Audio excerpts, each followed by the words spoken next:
ফুপির বাড়ি যেতে যেতে রাত হয়ে গেছে। আনুমানিক রাত 1টা কিংবা 2টা বেজে। আমি রাস্তা পার হতেই হঠাৎ দেখলাম মানুষ একটা নিচে পড়ে আছে। আমি একটু একটু করে এগোতে লাগলাম। ওই মানুষটার যত কাছে যাই ততই ভয় করতেছে। আমার পা কাঁপাকাঁপি শুরু হয়ে গেছে। আমি ওই ব্যক্তির সামনে গিয়ে যা দেখলাম, মাথা ঘোরানো শুরু করলো। মানুষটার মাথা কাটা দেখে মনে হচ্ছে কেউ জবাই করে দিছে। আমি ওখানে এক মুহূর্ত না দাঁড়িয়ে দৌড়ে চলে আসলাম। ফুপির দরজায় এসে টোকা দিতে লাগলাম। নিজেকে কেমন জানি অস্থির অস্থির লাগছে। শরীর পুরো ঘেমে একাকার হয়ে আছে। শার্টটা পুরো ভিজে গেছে। আমি এমনভাবে দরজা ধাক্কাচ্ছি, মনে হচ্ছে এখন ভেঙে যাবে।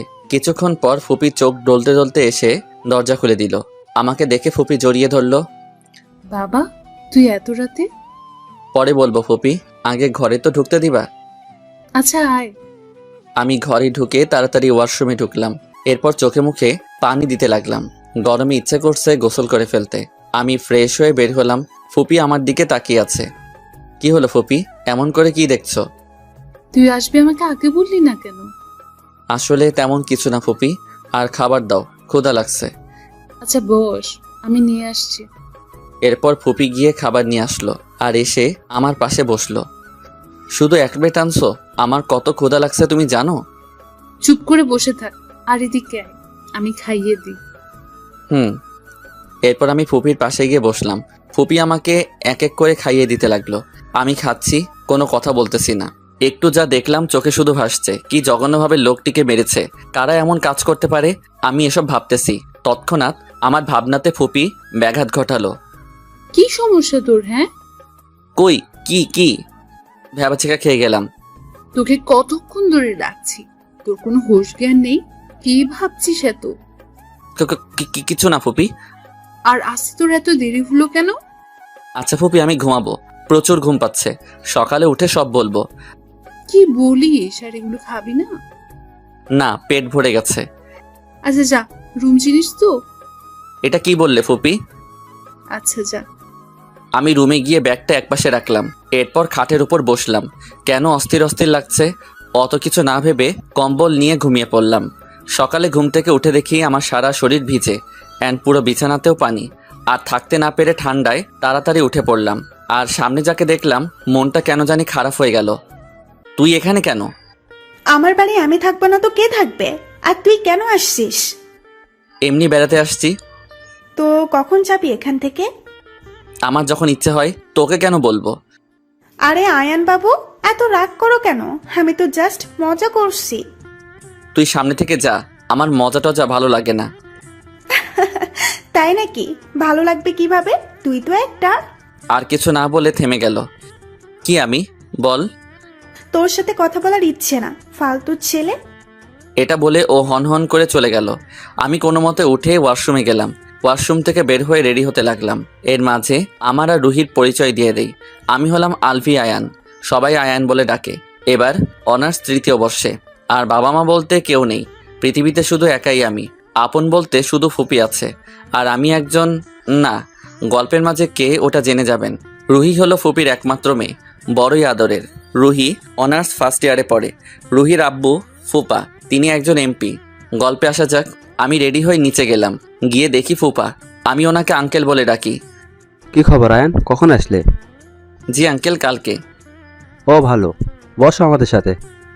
আরে বাবা, ও সুপাই বসুক। আমার এরকম ভিটু টাইপের ভদ্র প্রকৃতির ছেলে ভালো লাগে না। তাই নাকি মা? আচ্ছা আঙ্কেল, আপনারা নাস্তা করে নেন, আমি কলেজ যাচ্ছি। ওহো বাবা, কিছু খেয়ে যেতে বলো। যে শরীর, না খেয়ে থাকতে থাকতে একদিন দেখবে ঘুরে টুরে পড়ে যাবে। দেখবে তখন তাকে নিয়ে আমাদের টানাটানি করতে হবে। আমি রুহির দিকে রাগী চোখে তাকিয়ে আছি। দেখছো বাবা আমাকে কেমন করে দেখতেছে? ও নজর খারাপ, কখন কি করে বসে। চুপ কর রুহি, কি সব যাতা বলছিস? আর ও তোর বড় হয়, ভাইয়া বলে ডাকবি। একে আবার ভাইয়া ডাকবো? এটা কি বলো না। রুহির হাসি দেখে গা জ্বলে যাচ্ছে। আমি ওখানে এক মুহূর্ত না দাঁড়িয়ে কলেজে চলে গেলাম। এটা কি করলি মা? ও না খেয়ে চলে গেল। তো যাকগে, ওকে যে ওকে ডেকে খুঁজে খাওয়াতে হবে। রুহি, তুই কিন্তু বাড়াবাড়ি করছিস ওকে নিয়ে, কিছু বলবি না।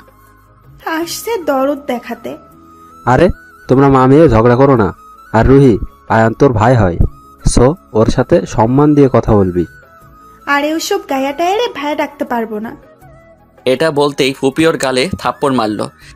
চুপ কর তুই। এতক্ষণ অনেক বলেছিস আমার ছেলেকে, আর একটাও বাজে কথা বলবে না। মা, তুমি আমাকে ওই গায়া ছেলের জন্য মারলে, এটা ঠিক করলে না।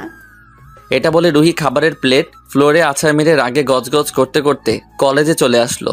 কলেজে এসে মাথায় হাত দিয়ে বসে আছি এমন সময় আমার ফ্রেন্ড রোহান আসলো। কেমন আছিস আয়ান? ভালো, তোর কি অবস্থা? ভালো। আর শোন, কি? তোকে আম্মু যেতে বলেছে। কিছুদিন আগেই তো আসলাম। আমি কিছু জানি না, আম্মু তোকে যেতে বলেছে। আচ্ছা, কলেজের শেষে না হয় যাব। ওকে চল, ক্লাসে যাই। আমি আর রোহান ক্লাসরুমে যাচ্ছি এমন সময় রুহি বাইক নিয়ে আমার সামনে এসে দাঁড়ালো। দেখলাম ও চোখ মুখ লাল হয়ে আছে। সোজা এসে আমার কলার ধরলো। সমস্যা কি তোর? কই, আমার আবার কি সমস্যা? তোর জন্য মা আজকে আমাকে বকা দিয়েছে। আমি তো তোকে এমনিতে এমনিতে ছেড়ে দিতে পারি না। এটা বলে ঠাস করে থাপ্পড় মারলো। আমি অবাক হয়ে ওর দিকে তাকিয়ে আছি। এটাই তোর উপহার। এটা বলে হনহন করে চলে গেল। আমি মুখটা একটু মালিশ করে মলিন হাসি দিয়ে হাঁটতে লাগলাম। আমি আর রোহান ক্লাসে বসে আছি। পাশে শুনতে পেলাম সবাই বলাবলি করছে কাল রাতে নাকি একটা লোক খুন হয়েছে। আচ্ছা আয়ান, তুই কি জানিস কাল রাতে একটা লোক খুন হয়েছে? কই না তো, কার থেকে শুনছিস? কি বলিস, আমাদের বাজারের পাশে ওই জায়গায় যেখানে আমরা সবাই মিলে আড্ডা দেই। ও, কে করছে খুন তোরা কি জানিস? না। কে বা কারা করেছে এরকম কোন আইডিয়া আছে তোর? কি কাউকে সন্দেহ হয়? আমার থেকে কেন জিজ্ঞেস করতেছিস? তুই জানিস না? আরে আমি আসছি যে বেশি দিন হয় নাই, এখানে মানুষ কে কি রকম কেমনে জানবো? আমরা কথা বলতেছি, এর মধ্যে আবির আর রাফি আসলো। কেমন আছিস মামা? ভালো, তোরা কেমন আছিস? এই তো তোর মতো। মামা, খুনের খবরটা জানিস? হুম। আমার মনে হয় কি জানিস? কি? আমার সন্দেহ হচ্ছে একজনই খুন করেছে, তবে কনফার্ম না। কে, নামটা তো বল। তুই কিছু মনে করবি না তো? আমি আবার কি মনে করব? ভাই, তুই জানিস তো রুহি কেমন। আগে আর কথা বলতে না দিয়ে ওর কলার ধরে দাঁড় করালাম। চুপ কর শালা, রুহির নামে একটা বাজে কথা বলবি না। আমি রাফির কলার ধরাতে সবাই আমাকে ধরে ফেললো। এরপর সবাই মিলে আমাকে রাফির থেকে ছাড়িয়ে নিল। দোস্ত, তুই সামান্য এই কথার জন্য আমার কলার ধরলি? সরি ভাই, রুহির নামে কেউ কিছু বললে সহ্য করতে পারি না। দেখিস একদিন সত্যিটা ফাঁস হবে।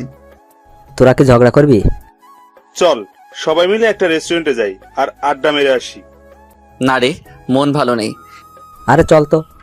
এরপর সবার টানাটানিতে উঠে ওদের সাথে যেতে লাগলাম।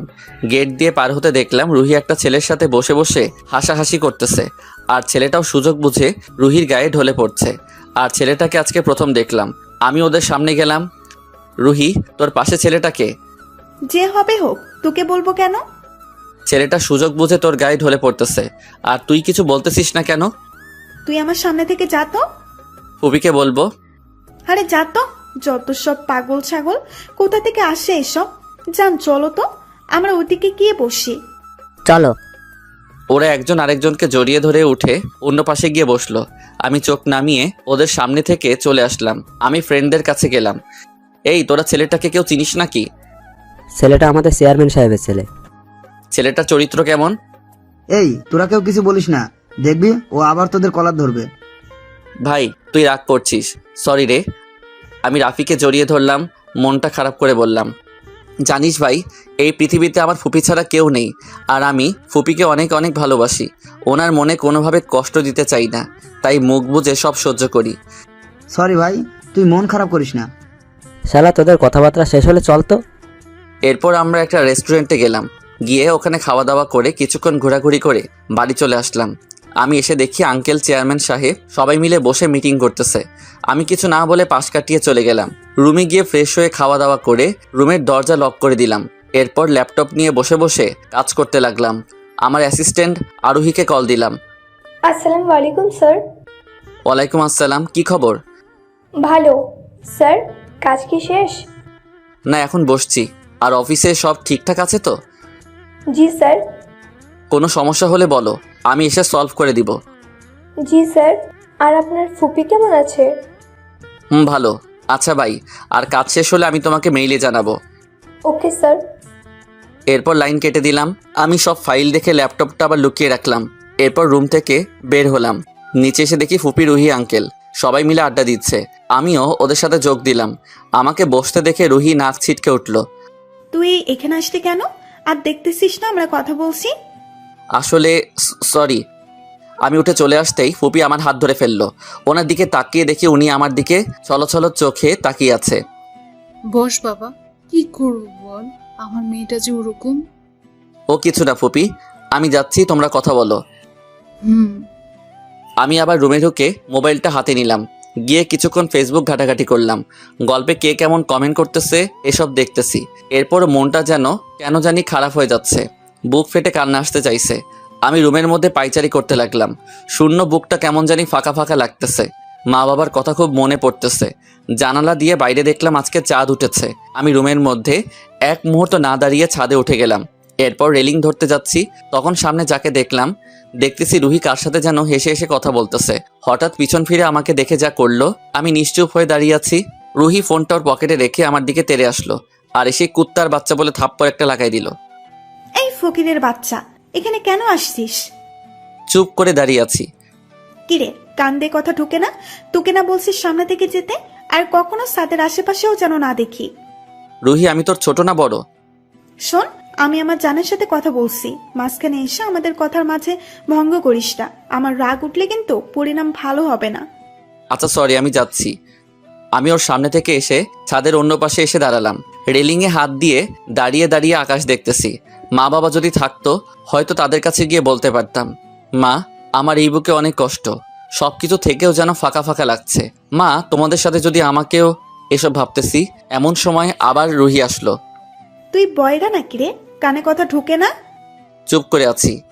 আজকের পর জীবনে যদি তোকে এই সাথে পা রাখতে দেখি, তাহলে পা গুলো কেটে তোর হাতে ধরিয়ে দেব। এটা বলে ওর সামনে থেকে রুমে চলে আসলাম। এসে দরজা বন্ধ করে ঘুম দিলাম। রাতে ফুপি ডাকছে কিনা জানি না, সকালে উঠলাম দেখি রোহিত ছাড়া বাড়িতে কেউ নেই। আমি কোনো কথা না বলে বাহিরে বের হতে যাব, অমনি ওই দাঁড়া। বল। বল না, বলেন বলবি, আপনি করে বলবি। আচ্ছা বলেন। যা, আমার জন্য নাস্তা বানিয়ে আন। পারবো না। কি বললি তুই? আমি কি জিনিস তুই মনে হয় জানিস না। যেটা বলছি ওটা কর, না হলে এর ফল ভালো হবে না। পারবো না, যা ইচ্ছা করেন। আমি চলে আসতে যাব, অমনি রুহি আবার বলল, তুই কি এই বাড়িতে থাকতে চাস? যদি থাকতে ইচ্ছা হয় তাহলে আমার কথা শুনতে হবে। পারবো না। ওকে, যেতে পারিস, কিন্তু মনে রাখিস এর ফল কিন্তু খুব ভয়াবহ হবে। যত সব ফালতু। এটা বলে আমি ঘর থেকে বের হয়ে কলেজে গেলাম। এরপর ক্যান্টিনে গিয়ে নাস্তা নিয়ে খেতে বসছি, অমনি মেয়ে একটা এসে আমার খাবারগুলো ধাক্কা দিয়ে নিচে ফেলে দিল। আমি রাগে ফুসতে ফুসতে মেয়েটার দিকে তাকালাম। খাবারগুলো ফেললেন কেন? আপনি? দেখলাম মেয়েটা কথা বলতে ভয় পাচ্ছে। মনে হচ্ছে মেয়েটা ভুল করে এসব করেছে। আমি কি করছি? আপনি আমার জায়গায় বসছেন কেন? তাই বলে আপনি আমার খাবার ফেলে দিবেন? আপনাকে এখানে কে পাঠিয়েছে? কেউ না। বলেন কে পাঠিয়েছে? বললাম তো কেউ না।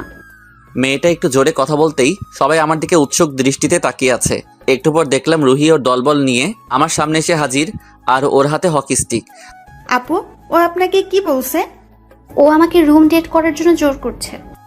আপনি রাজি হচ্ছেন না বলে আপনাকে হুমকি দিচ্ছে, তাই তো? কি বলছে ও আপনাকে? আমি অবাক হয়ে মেয়েটার দিকে তাকিয়ে আছি। কি বলতেছে মেয়েটা? আমি যদি ওর কথায় রাজি না হই তাহলে আমাকে জোর করে ধর্ষণ করবে। আপনি এখন যেতে পারেন আপু, আমি দেখছি কি করা যায়। ওই অচেনা মেয়েটা যাওয়ার সাথে সাথে সবাই আমাকে চিচি করতে লাগলো। কেউ কেউ বলে উঠলো, আপনাকে দেখে তো অনেক ভদ্র মনে হয়, আপনি এমন কাজ করেন? এই, তোরা ওকে ধর আর নিয়ে চল আমাদের জায়গায়। সাথে সাথে রুহির বন্ধুরা আমাকে ধরে শহীদ মিনারের সামনে নিয়ে গেল এবং আমার হাত পাগুলো বাঁধলো। রুহি হকি স্টিক দিয়ে আমার হাঁটু বরাবর বাড়ি মারলো। আমি আহা বলে চিৎকার করে উঠলাম। মেয়েদের জোর করার, ধর্ষণ করার অনেক শখ, তাই না? এটা বলে আবার বাড়ি মারলো। আমি মাটিতে হাঁটু গেড়ে বসে পড়লাম। রুহি এসে আমার মাথার চুলগুলো ধরলো। তোর অনেক সাহস না? কথা বল, আবার তুলেও নিয়ে যাবি? চুপ করে নিচের দিকে তাকিয়ে আছি। এই, তোরা দাঁড়িয়ে কি দেখছিস? মার শালারে, ওর বুকের কলিজা বেড়ে গেছে। মেয়েদের তুলে নিয়ে যাওয়ার হুমকি দেয়, এমন ভাবে মারবে যে উঠে দাঁড়াতে না পারে। রুহির বন্ধু বান্ধবী সবাই সে থাপ্পড়, কেউ কেউ থুতু মারলো। হঠাৎ পিছন থেকে কেউ একজন মাথায় বাড়ি মারলো। মাথা দিয়ে গড়গড় করে রক্ত বের হতে লাগলো। হাত পা বাঁধা, বুক ফেটে কান্না আসতেছে।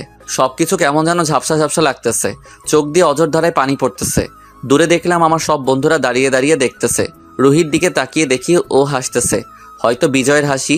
আমি আস্তে চোখ বন্ধ করে ফেললাম, হয়তো এটাই শেষ নিঃশ্বাস। মাটিতে লুটিয়ে পড়লাম। একটু একটু যখন জ্ঞান ছিল তখনও দেখলাম সবাই মারতেছে। হাত পা নাড়াতে চাচ্ছি, পারছি না। যে যতক্ষণ ইচ্ছে মারলো। আমি যখন নড়াচড়া বন্ধ করে দিছি তখন রুহি, এই শালা মনে হয় মরে গেছে। চেক করে দেখ, বেঁচে থাকলে হাসপাতালে পাঠিয়ে দে। এরপর রাহুল আমাকে চেক দেখলো। সিফাত বেঁচে আছে, এই শালা। যেটা বলছে ওইটা কর। ওকে দোষ। এরপর ওরা সবাই মিলে আমাকে ধরাধরি করে হাসপাতালে পাঠালো। এরপর ভর্তি করে দিল। আমি যখন চোখ খুললাম পাশে দেখলাম কলেজের ওই মেয়ে, যার জন্য আমার আজ এমন অবস্থা। আমি মেয়েটাকে দেখে মুখটা অন্যদিকে করে রাখলাম। ওই মেয়ে হয়তো এটা বুঝতে পেরেছে। এরপর মেয়েটা কান্না করে দিল। আমার পা জড়িয়ে ধরে কান্না করতেছে। এ কি, আপনি আমার পা ধরছেন কেন? আমি অনেক বড় অপরাধী। আমি জানি আপনি আমাকে কখনো মাফ করবেন না। কিসের মাপের কথা বলছেন আপনি? কলেজের ওই ব্যাপারে।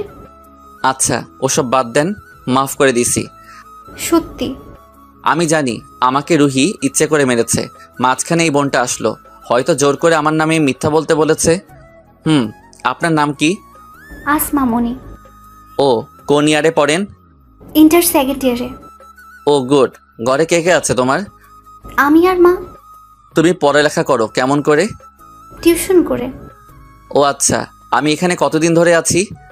2 দিন ধরে। আমাকে কেউ দেখতে এসেছে? একটা আপু আসছিল। ও, নাম কি? আমরা কথা বলতেছি এমন সময় আরোহী ঢুকলো। এসে আমার মাথার পাশে বসলো। এখন কেমন লাগতেছে? ভালো। স্যার, কে বা কারা আপনাকে এইভাবে মেরেছে, কাউকে কি চিনেন? না, আমি ওদের কাউকে চিনি না। হঠাৎ করে এসে হামলা করে চলে গেল। ভাইয়া। আসমাকে থামিয়ে দিয়ে, কাউকে চিনি না আমি। আর আরোহী, তুমি একটু বাইরে যাবে? Okay sir. আরোহী যখন বাইরে গেল আসমা এবার জিজ্ঞেস করতে লাগলো, ভাইয়া আপনি এটা কি করলেন? কোনটা? আপনাকে যারা মেরেছে তাদের তো আপনি চিনেন। আরে ও কিছু না। আর কত মার খেতে হয় জানি না। কেন ভাইয়া? কিছু না, সময় হলে জানতে পারবে। আর তোমাকে রুহি কি বলছে যার জন্য আমার উপর মিথ্যা অপবাদ দিলে? ভাইয়া, রুহি আপু বলেছে আমি যদি আপনার উপর মিথ্যা অপবাদ না দিই তাহলে আমাকে পরীক্ষা দিতে দেবে না। সামান্য একটা বিষয় আর তুমি ভয়ও পেয়ে গেলে? ভাইয়া, রুহি যেটা বলে ওটা করতে হয়, না করলে অন্য কিছু হয়। ও ভাইয়া আপনি কিছুক্ষণ ঘুমান, আমি আসছি। আমি কিছুক্ষণ এপাশ ওপাশ করে আবার ঘুমিয়ে পড়লাম। 3 দিনে কোনো রকম সুস্থ হলাম। সবসময় দেখলাম আসমা আর আরোহী পাশে ছিল, তবে আরোহীকে থাকতে দিতাম না, কারণ ও পরিবার সংসার আছে। যাই হোক, আরোহী হাসপাতালে সব বিল দিয়ে দাও। জি স্যার। আসমা, জি ভাইয়া। তুমি এখন বাড়ি চলে যাও, কাল কলেজে দেখা হবে। ভাইয়া আপনি কোথায় যাবেন এখন? ও তোমাকে চিন্তা করতে হবে না, তুমি যাও আর ভালো করে পড়ালেখা করো। আচ্ছা। আর শুনো, কোনো সময় যদি কিছুর প্রয়োজন হয় আমাকে বলিও। আজকে থেকে মনে করো আমি তোমার বড় ভাই। আরোহী, ওকে একটা 10,000 টাকার চেক লিখে দাও। জি স্যার। আরোহী চেকটা লিখে আসমাকে দিল। আসমা আমার দিকে তাকিয়ে আছে। কি হলো, এমন করে তাকিয়ে আছো কেন? করোনা করছেন নাকি ভাইয়া? একটু আগে না বলছি আমি তোমার বড় ভাই? এরপর আরোহী আসমাকে চেকটা দিল। আমি আরোহীকে বলে গাড়ি একটা নিয়ে আবার ফুপির বাড়ি গেলাম। ফুপি আমাকে দেখে দৌড়ে আসলো। কি হয়েছে বাবা তোর? তোর এমন অবস্থা কেন? আমার মুখে হাত বুলাচ্ছে আর জড়িয়ে ধরে কান্না করতেছে। ফুপি, শান্ত হও, আমার কিছু হয়নি। মনে হয় আমার মৃত্যু আজরাইল ছাড়া অন্য কারো হাতে লেখা নাই। কে করেছে এমন? নাম বল, আমি তোর আঙ্কেলকে বলছি। না ফুপি, কাউকে কিছু বলো না। আর আঙ্কেলকে বললে আঙ্কেল চিন্তা করবে। আমার ছেলের গায়ে হাত তোলার এমন সাহস কার হয়েছে? একবার বল বাবা। বললাম তো ফুপি, কেউ কিছু করেনি। আমি গাড়ি অ্যাক্সিডেন্ট করেছি। আমি রুমে যাচ্ছি ফুপি, পারলে কিছু খাবার পাঠিয়ে দিও। আমি সিঁড়ি দিয়ে উপরে উঠতেছি, এমন সময় পিছনে দেখলাম রুহি। ও মুখ ভেঙচি কেটে অন্যদিকে ফিরে গেল। আমি এত কিছু পাত্তা না দিয়ে রুমে ঢুকলাম। এরপর কিছুক্ষণ ঘুমিয়ে গেলাম। বিকেলের দিকে উঠে ফ্রেশ হয়ে নিচে গেলাম। দেখলাম শুভ, ওর বাবা মা, আঙ্কেল, ফুপি সবাই বসে কথা বলতেছে। আর শুভর পাশে দেখলাম রুহি শাড়ি পরে বসে আছে। আমি নিচে নামতে দেখে, আয়ান এদিকে আয়। বলো ফুপি। আমি ওনাদের সামনে যেতেই আমাকে সবার সাথে পরিচয় করিয়ে দিল। এরপর আমি ওখানে বসে বসে ওদের কথা শুনতে লাগলাম। আর কিছুটা শুনে বুঝলাম যে এখানে রুহির আর শুভর বিয়ের কথা চলতেছে। আমি কিছু না বলে চুপ মেরে বসে রইলাম। তা বেয়া সাহেব, বিয়ের তারিখ কখন করলে ভালো হবে? আমার মতে কিছুদিন পর হলে মনে হয় ভালো হবে। আর আমাদের সামনে ইলেকশন, কিছুটা ঝামেলার মধ্যে থাকবো। রুহির মা, শফিক সাহেব ঠিক বলেছে। আর রুহিও ততদিন পড়ালেখা করুক। আপনাদের ইচ্ছে। এরপর সবার কথাবার্তা শেষ হলে রুহিকে একটা আংটি পরিয়ে দিয়ে চলে গেল। আমি ছাদে গিয়ে মাথায় হাত দিয়ে বসে পড়লাম। কি থেকে কি হয়ে গেল। আমি এখানে আসাটাই মনে হয় ভুল হয়েছে। রুহিকে কিছু বলতে পারলাম না। হয়তো মনের কথাগুলো কখনো আর বলা হলো না। মনের কথা মনের মধ্যে থেকে যাবে। হঠাৎ মনে হলো পিছনে কেউ একজন আসতেছে। আমি চোখের পানি মুছে স্বাভাবিক হয়ে দাঁড়ালাম। কিছুক্ষণ পর মনে হলো কেউ একজন আমার কাঁধে হাত রাখলো। কেঁদে কেটে আর লাভ নাই, সময় থাকতে জিনিসের কত দিতে হয়, বুঝলে? আমি চুপ করে দাঁড়িয়ে আছি, কিছু বলার সাহস পাচ্ছি না। আহারে বেচারা, কত মান না খেলো। আমি তো মনে করছি মরে টরে যাবি। আমি কিছু না বলে চুপ করে শুনতেছি। আর তোকে না বললাম আমার বাড়িতে না আসতে? তুই এত বেহাইয়া কেন রে? লজ্জা শরম নাই তোর? আমার কাঁধ থেকে ওর হাত নামিয়ে রুমে চলে গেলাম। এরপর ব্যাগটা হাতে নিয়ে নিচে আসলাম। কোথায় যাচ্ছিস বাবা? সরি ফুপি, আমার একটা কাজ আছে, তাই আমাকে যেতে হবে। কি কাজ আমাকে বল। তেমন কিছু না, কয়েকদিন ওখানে থাকতে হবে, আর কাজ শেষ হলে চলে আসব। আচ্ছা, ভালো থাকিস, আর পৌঁছে আমাকে ফোন দিস। আমি বাইরে গিয়ে একটা সিএনজি নিয়ে বাস স্টেশনে গেলাম। এরপর একটা সিট নিলাম। এরপর কিছু খাবার নিলাম, যদি ক্ষুধা লাগে। এরপর বাসে উঠে আমি সিট নাম্বার দেখতে দেখতে সামনে যেতে লাগলাম। আমার সিট বরাবর যখন গেলাম, দেখলাম আমার সিটের একটা মেয়ে বসে আছে। আপু, আপনি যেটাই বসছেন ওটা আমার সিট, আপনি একটু চেক করে নিলে ভালো হয়। এই সিটটা দিতে পারবো না। কেন? শুনেন, ঢাকা যেতে অনেক সময় লাগবে, আর আমি জানালার পাশে ছাড়া বসতে পারি না। এত কিছু বুঝি না, আপনি আমার সিট থেকে উঠেন। ওই মিয়া, একটা কথা যদি বলেন তাহলে আমি এখন চিল্লা পাল্লা করব, তখন মজা কারে কয় বুঝবেন। আচ্ছা সরি আপু, আপনার যেখানে ইচ্ছে সেখানে বসেন, এরপরও ঝামেলা করবেন না। ওকে। আমি সিটে বসে কানে ইয়ারফোন লাগিয়ে দিয়ে গান শুনতে লাগলাম। কখন যে ঘুমিয়ে গেলাম বুঝতেই পারিনি। কতক্ষণ ঘুমাইছি জানি না, তবে পাশে যে মেয়েটা বসেছিল দেখলাম সেই মেয়েটা ডাকতেছে। আমি উঠতে গিয়ে লজ্জায় পড়ে গেলাম, কারণ মেয়েটার কোলে শুয়েছিলাম। আমি লজ্জায় অন্যদিকে তাকিয়ে আছি। এমন অবস্থায় পড়লাম ইচ্ছে করছে উঠে যেতে, কিন্তু ওটাও যাবে না, কারণ উঠলে কি মনে করবে কে জানে। আমি রিয়া, আপনি? আমি আয়ান। ওনার দিকে হাত বাড়াতে কেমন জানি হাতটা কাঁপাকাঁপি শুরু হয়ে গেছে। এটা দেখে উনি মুচকি মুচকি হাসতে লাগলো। এবার উনি নিজে আমার হাতটা ধরলেন। ভয় পাচ্ছেন নাকি? আসলে একটু নার্ভাস লাগছে। কোনো ব্যাপার না। কি করেন, কোথায় থাকেন, লেখাপড়া করেন নাকি বেকার হয়ে ঘুরে বেড়ান? আমি হাঁ করে মেয়েটার দিকে তাকিয়ে আছি। কি বলছে মেয়েটা, এত কিছুর উত্তর কিভাবে দিব ভাবতেছি। এমন অবস্থায় মেয়েটা, রিয়া সমাধান করে দিল। আমি একটু বেশি বলে ফেলছি মনে হয়। না, তেমন কিছু না। আপনার মুখ দেখে বোঝা যাচ্ছে। কি বুঝতেছেন? আপনি একটা ভীতু মার্কা, ওটা বোঝা যাচ্ছে। ও তাই নাকি? আমার কপালে লেখা আছে মনে হয়। আচ্ছা, আপনি কি করেন ওটা তো বলেন। অনার্স 3য় বর্ষে পড়ি, আর বাড়ি ঢাকায়। তেমন কিছু করি না, তবে ছোটখাটো একটা জব করি। আর আপনি? অনার্স 2nd ইয়ার, বাড়ি ঢাকা, এন্ড মা বাবা বলতে কেউ নেই, এতিম। এই যে ম্যাম, সত্যি আপনার মা বাবা বলতে কেউ নেই? মিথ্যা বলবো কেন? না মানে আমারও নাই, তাই আর কি। থাকেন কোথায় আপনি? ঢাকায় হোস্টেল থেকে পড়াশোনা করি। পড়ালেখার খরচ কে দেয়? টিউশন থেকে যা পাই তা দিয়ে চলে যায়। ও। আমি চুপ করে বসে রইলাম। রিয়াও কিছু বলছে না, আমিও আর আগ বাড়িয়ে কিছু বলতেছি না। আপনার নাম্বারটা কি দেওয়া যাবে? আসলে আমি কাউকে আর কিছু বলতে দিল না। আমার হাত থেকে মোবাইলটা নিয়ে নিল। এরপর নাম্বার নিয়ে আমাকে আবার দিয়ে দিল। আমি বোকাশোকা হয়ে বসে রইলাম। ঢাকা যেতে তো অনেক সময়, একটা গল্প বলেন। জানি না। মিথ্যা বলেন কেন? যেটা বলছি সেটা বলেন। সত্যি বলবো না মিথ্যা বলবো? আপনি যেরকম ইচ্ছে বলেন। অনেক লম্বা কাহিনী, শুনে শেষ করতে পারবেন না। পরে হলেও একদিন শুনে নেব, এখন শুরু করেন। তাহলে 10 বছর আগে চলেন। অতীত। আমি আর রুহি স্কুলে যাচ্ছি। আগে রুহির বাড়ি আর আমার বাড়ি একই শহরে ছিল, তবে এখন ওনারা গ্রামে থাকে। আর রুহির আব্বুর তেমন জায়গা জমি ছিল না, তবে উনি রাজনীতি করতেন আর এলাকায় ওনার নাম ডাক ছিল। রুহি প্রতিদিন স্কুলে যাওয়ার সময় আমাকে সাথে নিয়ে যেত। এমন একটা দিন নেই যে রুহি আমাকে ডাকে না। শুক্রবার হলে ও ডেকে যাবে। আর রুহি বেশিরভাগ সময় আমাদের বাড়ি থাকতো। তো এমন একদিন রুহি আমার রুমে এসে আমার কানে সুরসুরি দিতে লাগলো। আমি হাত দিয়ে ওর হাত নাড়া দিলাম, একটি পর আবার দিল। আমি এবার উঠে পড়লাম। সমস্যা কি তোর? ওঠ কুত্তা, স্কুলে যাবি না? না, তুই যা। কোনো কথা নাই, তাড়াতাড়ি ফ্রেশ হয়ে নে। আমি আজ যাব না। তুই না গেলে আমিও যাব না। এটা বলে রুহি আমার পাশে এসে শুয়ে পড়ল। আমি তাড়াতাড়ি বিছানা থেকে নেমে গেলাম। তোকে কি করলে উঠবি আমি ভালো করে জানি শৈতান। আমি নিচে মামির কাছে আছি, তুই তাড়াতাড়ি আয়। আচ্ছা।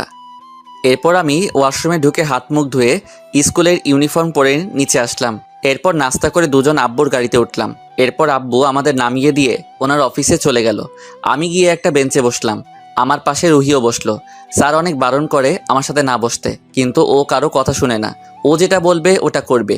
এরকম করতে করতে আমি এসএসসি দিয়ে কলেজে ভর্তি হলাম। এরপর এদিক ওদিক হতে হতে ইন্টার সেকেন্ড ইয়ারে উঠলাম।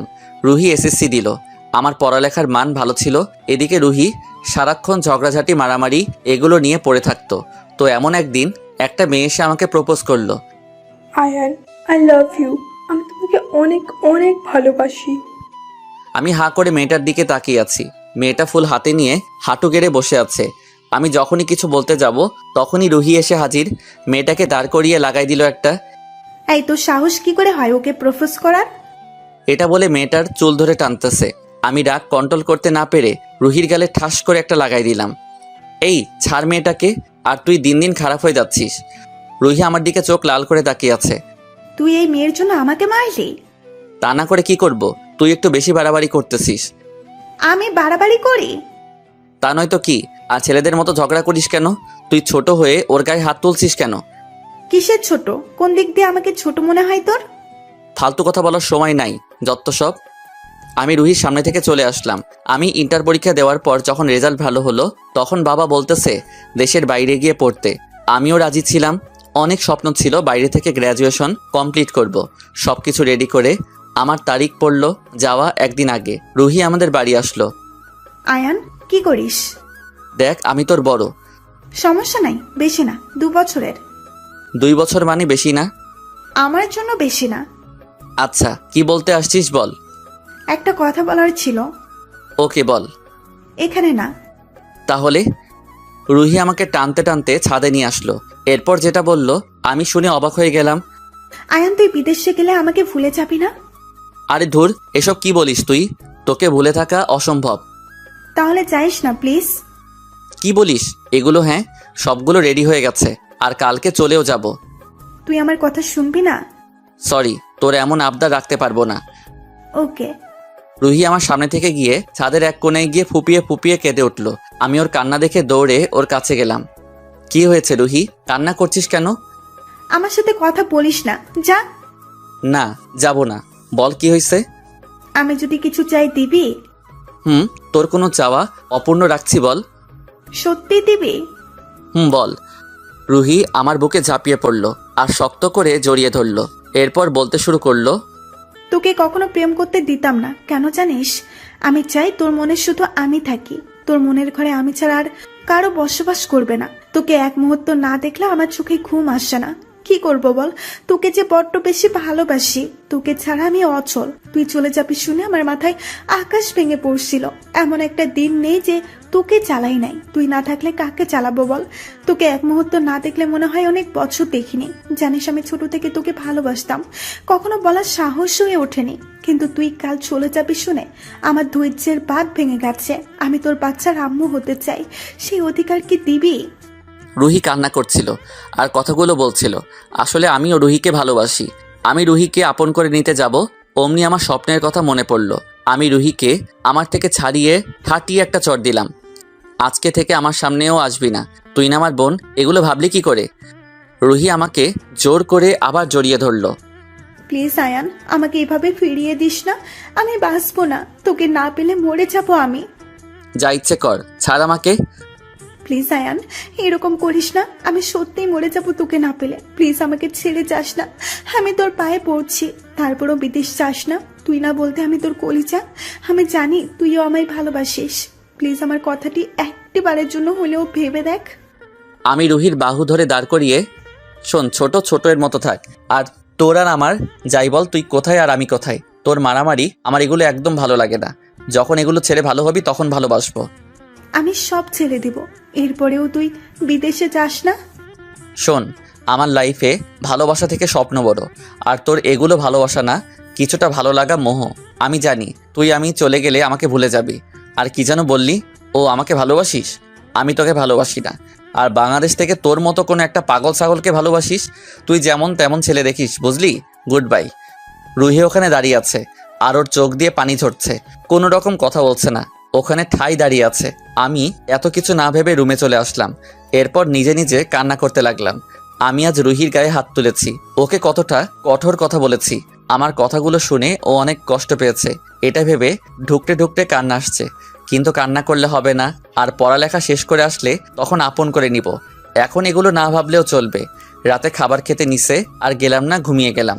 এরপর সকালে উঠে আব্বু আম্মুকে বলে বের হচ্ছি, তখন খেয়াল করলাম রুহি ছাদে আর কান্না করতেছে। ওর চোখ দিয়ে ঝরঝর করে পানি পড়তেছে।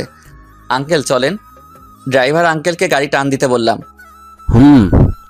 এরপর এয়ারপোর্টে গেলাম, যা যা করার দরকার সব শেষ করে প্লেনে উঠলাম। এরপর বসতে বসতে অনেক বোরিং লাগছিল, কখন যে ঘুমিয়ে গেলাম জানি না। এরপর প্লেন যখন থামলো দেখলাম সবাই নামতেছে, আমিও নেমে গেলাম। এরপর ইংল্যান্ডের এয়ারপোর্টে সব কাজ শেষ করে ওই দেশের মাটিতে যখন পা রাখলাম তখন মনটা কেমন জানি করে উঠলো। রাস্তায় বের হয়ে একটা গাড়ি নিয়ে আঙ্কেলের বাসায় চলে গেলাম। আব্বুর বন্ধু, আমাকে দেখে আন্টি আসলো। কখন আসলে বাবা? আর আমাদের তো একটুও বলো নাই। আন্টি আসলে খেয়ালই ছিল না, সরি।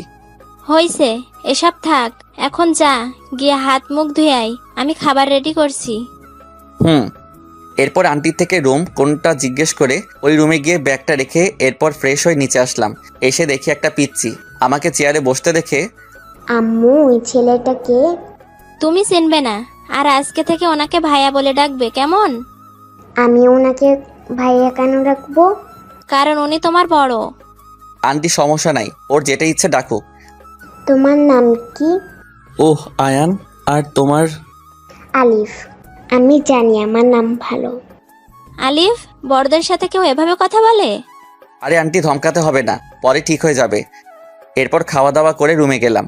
এরপর সকালে উঠে আঙ্কেল সহ গিয়ে একটা ভার্সিটিতে ভর্তি হলাম। এরপর শুরু হলো আমার জীবন। এরকম করতে করতে 1 মাস চলে গেল। হঠাৎ একদিন শুনলাম রুহি সুইসাইড করতে চেয়েছিল। এটা শুনে অনেক খারাপ লাগলো, আর এখান থেকে যেতেও পারবো না। যদি বাংলাদেশ হতো তাহলে ভেবে দেখা যেত। এরপর আর কি হয়েছে জানি না। এখানে এসে আমার অনেক বন্ধু বান্ধবও হয়ে গেছে। 1 বছর হয়ে গেল, আর কোনোদিন রুহি বা আব্বু আম্মু রুহির কথা বলতো না। মনে মনে ভাবছি রুহি হয়তো রেগে গেছে, নয়তো আমাকে ভুলে গেছে। একদিন আমি কলেজ থেকে বাড়ি ফিরছিলাম, এমন সময় আব্বুর মোবাইল থেকে কতগুলো ছবি আসলো এবং একটা লেখাও আসলো। আমি এত পাত্তা না দিয়ে বাড়ি গেলাম। এরপর খাওয়া দাওয়া করে রুমে এসে মোবাইল চালু করে বাবা কি দিছে ঢুকে অবাক হয়ে গেলাম। তাহলে চলেন কি লেখা আছে। আয়ন বাবা, তোর সাথে আর হয়তো দেখা হবে কিনা জানি না। আমি আর তোর মা গাড়ি চালিয়ে একটা জায়গায় যাচ্ছি, কিন্তু কত দূর আসছি ঠিক জানি না।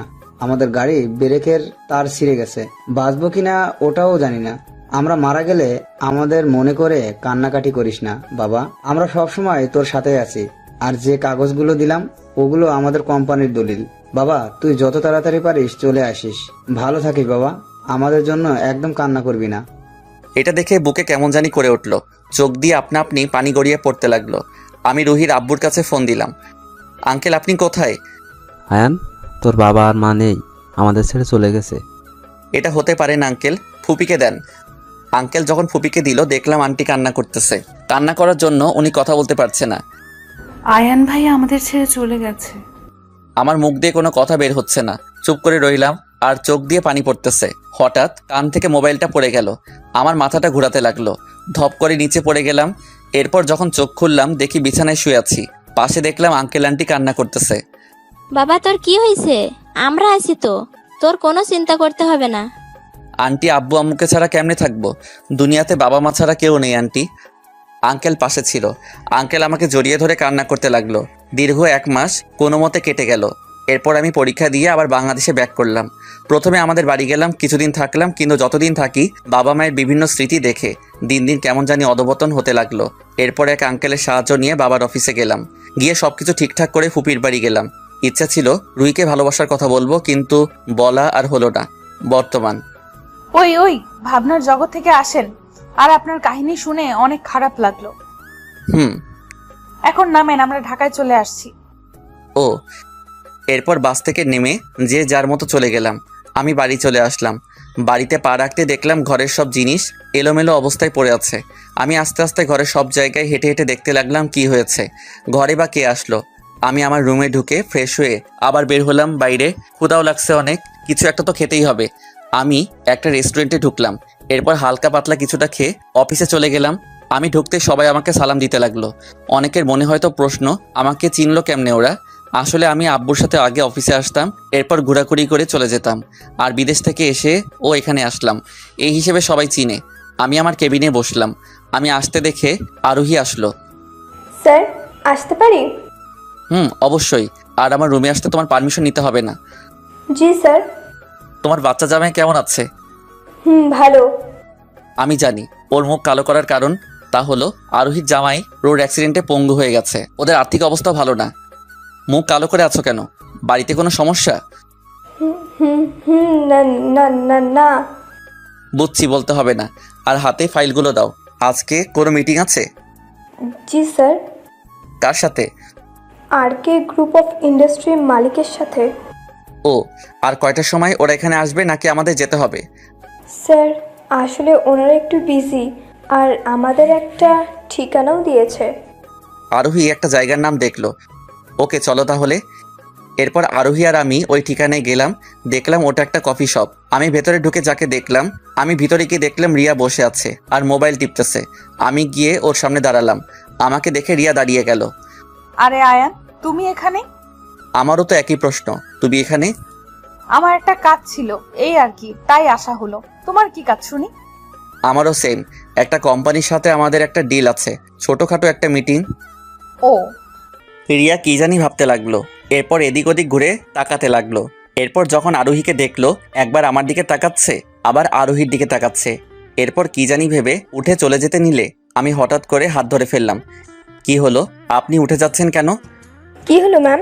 আর উনি আয়ান চৌধুরী, যার সাথে আপনি মিটিং করার কথা ছিল। আমি আরোহীর মুখে ম্যাম শুনে রিয়ার দিকে তাকালাম। দেখলাম রিয়া মুখ নিচু করে আছে। আপনি অনেক বড় মিথ্যাবাদী। আসলে আমার বড়লোকের মেয়ে, ওটা পরিচয় দিতে ইচ্ছে করে না। ও, তাই বলে আমাকেও মিথ্যা বলবেন? আপনি আমার কে হন যে আপনাকে সত্যি বলতে যাব? ও সরি। হাত ছাড়েন মিস্টার লুচু। কি আমি লুচু? আমি চোখ বড় বড় করে তাকালাম। আরোহী, তোমার স্যারকে বলো ওনাকে কেউ ভয় পায় না, আর বেশি ভয় দেখাতে আসলে সমস্যা আছে, বলে দাও। ম্যাম, আপনারা পূর্ব থেকে পরিচিত নাকি? না। তুমি একটু এদিকে যাও, তোমার স্যারের সাথে কথা আছে। আচ্ছা। এই, তুমি কোথাও যাবে না, এখানে বসো। আরে স্যার, আপনারা কথা বলেন, আমি আপনাদের মাঝে কাবাব মে হাড্ডি হতে চাই না। আরোহী আমাদের সামনে থেকে গিয়ে অন্য পাশে বসলো। এটা কি ছিল? কিছু না, জাস্ট সিনেমার কিছু অংশ। আর আরোহীকে একটু আগে কি বলছিলেন? কেন, তুমি শুনো নাই? এখন আবার তুমি? রিয়া হাসতে লাগলো। আমি ওর দিকে পলকহীনভাবে তাকিয়ে আছি। সমস্যা কি? কোথায়, কিসের সমস্যা? তাহলে এইভাবে তাকিয়েছিলে কেন? ও, এই একটা। হয়েছে, তুতলাতে হবে না, এখন বাড়ি যান। আমি আব্বুকে বলে দিব আপনাদের ফাইলে সাইন করে দিতে। এটা বলে চলে যেতে লাগলো। কিছু দূর গিয়ে আবার এগিয়ে আসলো।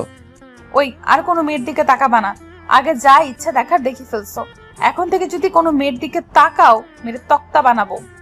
এটা বলে হাসতে হাসতে চলে গেল। রিয়া চলে যেতেই আরোহী এসে আমার পাশে দাঁড়ালো। দেখা শেষ স্যার।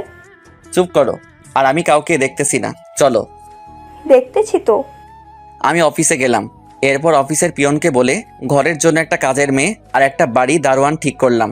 রুমে শুয়ে শুয়ে ভাবতেছি রিয়া কি বলল, সবকিছু যেন মাথার উপর দিয়ে যাচ্ছে। হঠাৎ দরজায় ঠক ঠক আওয়াজ হতে লাগলো। আমি গিয়ে দরজা খুলে দিলাম।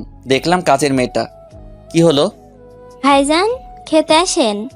আচ্ছা, আপনি যান, আমি আসছি। এরপর নিচে গিয়ে খাওয়া দাওয়া করলাম, কিন্তু খাওয়ায় তৃপ্তি মিলছে না, কিছু একটা কম হয়েছে মনে হয়। আমি রুমে গিয়ে ঘুম দিলাম। সকালে দেখি ফোন বাজতেছে। আমি ঘুম ঘুম চোখে হ্যালো, কে বলতেছেন? আমি তোমার বউ বলতেছি। এটা শুনে লাফ দিয়ে উঠলাম। মোবাইলটা কান থেকে নিয়ে নাম্বার চেক করতেছি কে ফোন দিছে। আর বউ বা কে? মজা না করে কে, নাম বলেন। আমি আয়ান চৌধুরীর বউ, মিসেস রিয়া চৌধুরী। ও, এটা বলে ফোন কেটে দিলাম। আবার কম্বল টেনে ঘুমিয়ে পড়লাম। হঠাৎ মনে হলো আমার রুমে কেউ একজন এসেছে। দরজা খোলার আওয়াজ পেলাম। আমি না উঠে কম্বলের ভিতর দিয়ে যা দেখলাম, তাড়াতাড়ি কম্বল ফেলে উঠে পড়লাম। আপনি এখানে কেন? আর আমার রুমে বা কাপড় বদলাচ্ছেন কেন? আমি জানতাম আমি আসার সাথে সাথে তুমি জেগে গেছো, আর আমি ডাকলে হয়তো ঘুমের ভান করে শুয়ে থাকতে, আর আমার ইচ্ছে হলো তাই কাপড় বদলাচ্ছি। এখানে পাল্টাচ্ছেন কেন? আপনার বাড়ি গিয়ে পাল্টান। কিছুদিন পর এটা আমার বাড়ি হবে, বুঝলে? স্বপ্ন দেখা বাদ দাও। আমার কথা না শুনলে জোর করে আদায় করব। মানে কি আদায় করবেন? রিয়া হাতে শাড়ির আঁচল পেঁচাচ্ছে, একবার পেঁচিয়ে আবার খুলে, আর আমার দিকে দুষ্ট চাহনি দিয়ে তাকিয়ে আছে। এক পা করে সামনে এগোচ্ছে। আমি রিয়ার মতলব বুঝে পিছনে যেতে লাগলাম। পিছনে যেতে যেতে আবার খাটে পড়ে গেলাম। বেচারা, পালানোরও জায়গা নাই। আপনি রুম থেকে বের হন। আগে আমার জিনিস আদায় করে নেই। আপনি কিন্তু বাড়াবাড়ি করতেছেন। তোমার যেটা ইচ্ছে সেটা ভাবতে পারো। আমি কিন্তু চিৎকার করব। কেউ আসবে না। ঘরের কাজের মেয়েটাও আছে, চলে আসবে। আসলে আসুক, ওকে ভয় পাই না। আমি কিন্তু কি কি করবে শুনি? কি বলবো মুখেও আসতেছে না। ধুর, মাথায় একটা চড় মারলাম। শান্ত হও বেবি, কাছে আসো একটু। এই আপনি এত নির্লজ্জ কেন? আমি ওইরকমই। আমার দুপাশে হাত দিয়ে আস্তে আস্তে আমার মুখের দিকে অগ্রসর হতে লাগলো। আমি ভয়ে চোখ বন্ধ করে ফেললাম।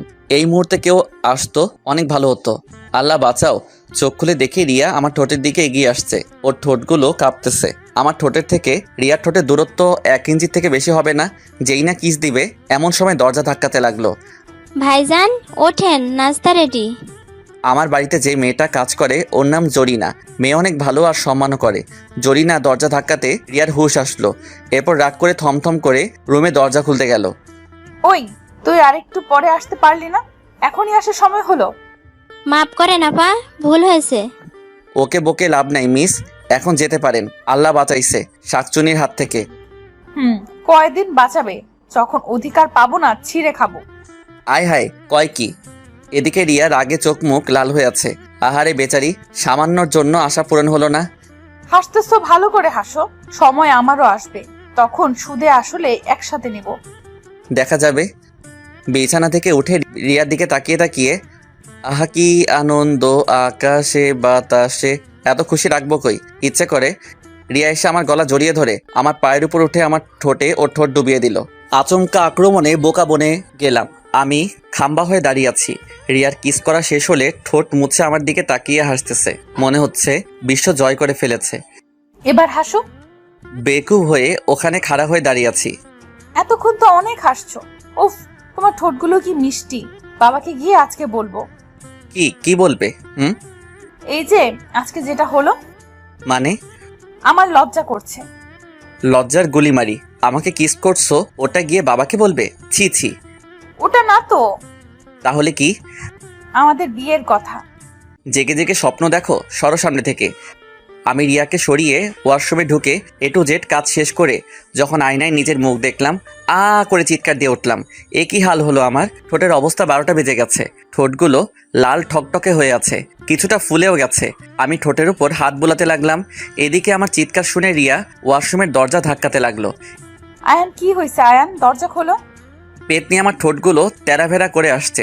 দরদ দেখাতে আমি ফ্রেশ হয়ে বের হলাম। আয়নার সামনে গিয়ে নিজেকে খুঁটিয়ে খুঁটিয়ে দেখতে লাগলাম।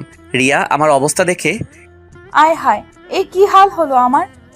রিয়ার মুখ থেকে হঠাৎ এমন কথা শুনে ওর দিকে তাকালাম। কি হয়েছে আপনার? চোখে কি জানি পড়ছে, প্লিজ একটু দেখো না। আচ্ছা দাঁড়ান, আমি দেখছি। আমি রিয়ার কাছে গিয়ে ওর চোখ দেখতে লাগলাম, কিন্তু কিছু দেখতে পেলাম না। কই, কিছু তো নাই। মিথ্যা। মিথ্যা না, অনেকটা সত্যি। অনেকটা সত্যি মানে? পাগল টাগল হয়ে গেছেন? দূর। আমি রুম থেকে বের হয়ে নাস্তার টেবিলে বসলাম। দেখলাম অনেক খাবার, কিন্তু কিছু মুখে দিতে ইচ্ছে করছে না। পেটের ক্ষুধাও লাগছে।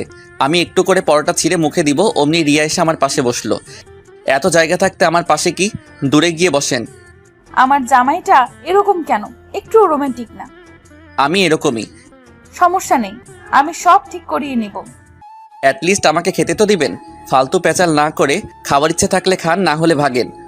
থাকবো মানে? এটা আমার ফিউচার বাসা, তো হিসাব করে কথা বলো। ফিউচার বাসাও থাকে? আজ প্রথম শুনলাম।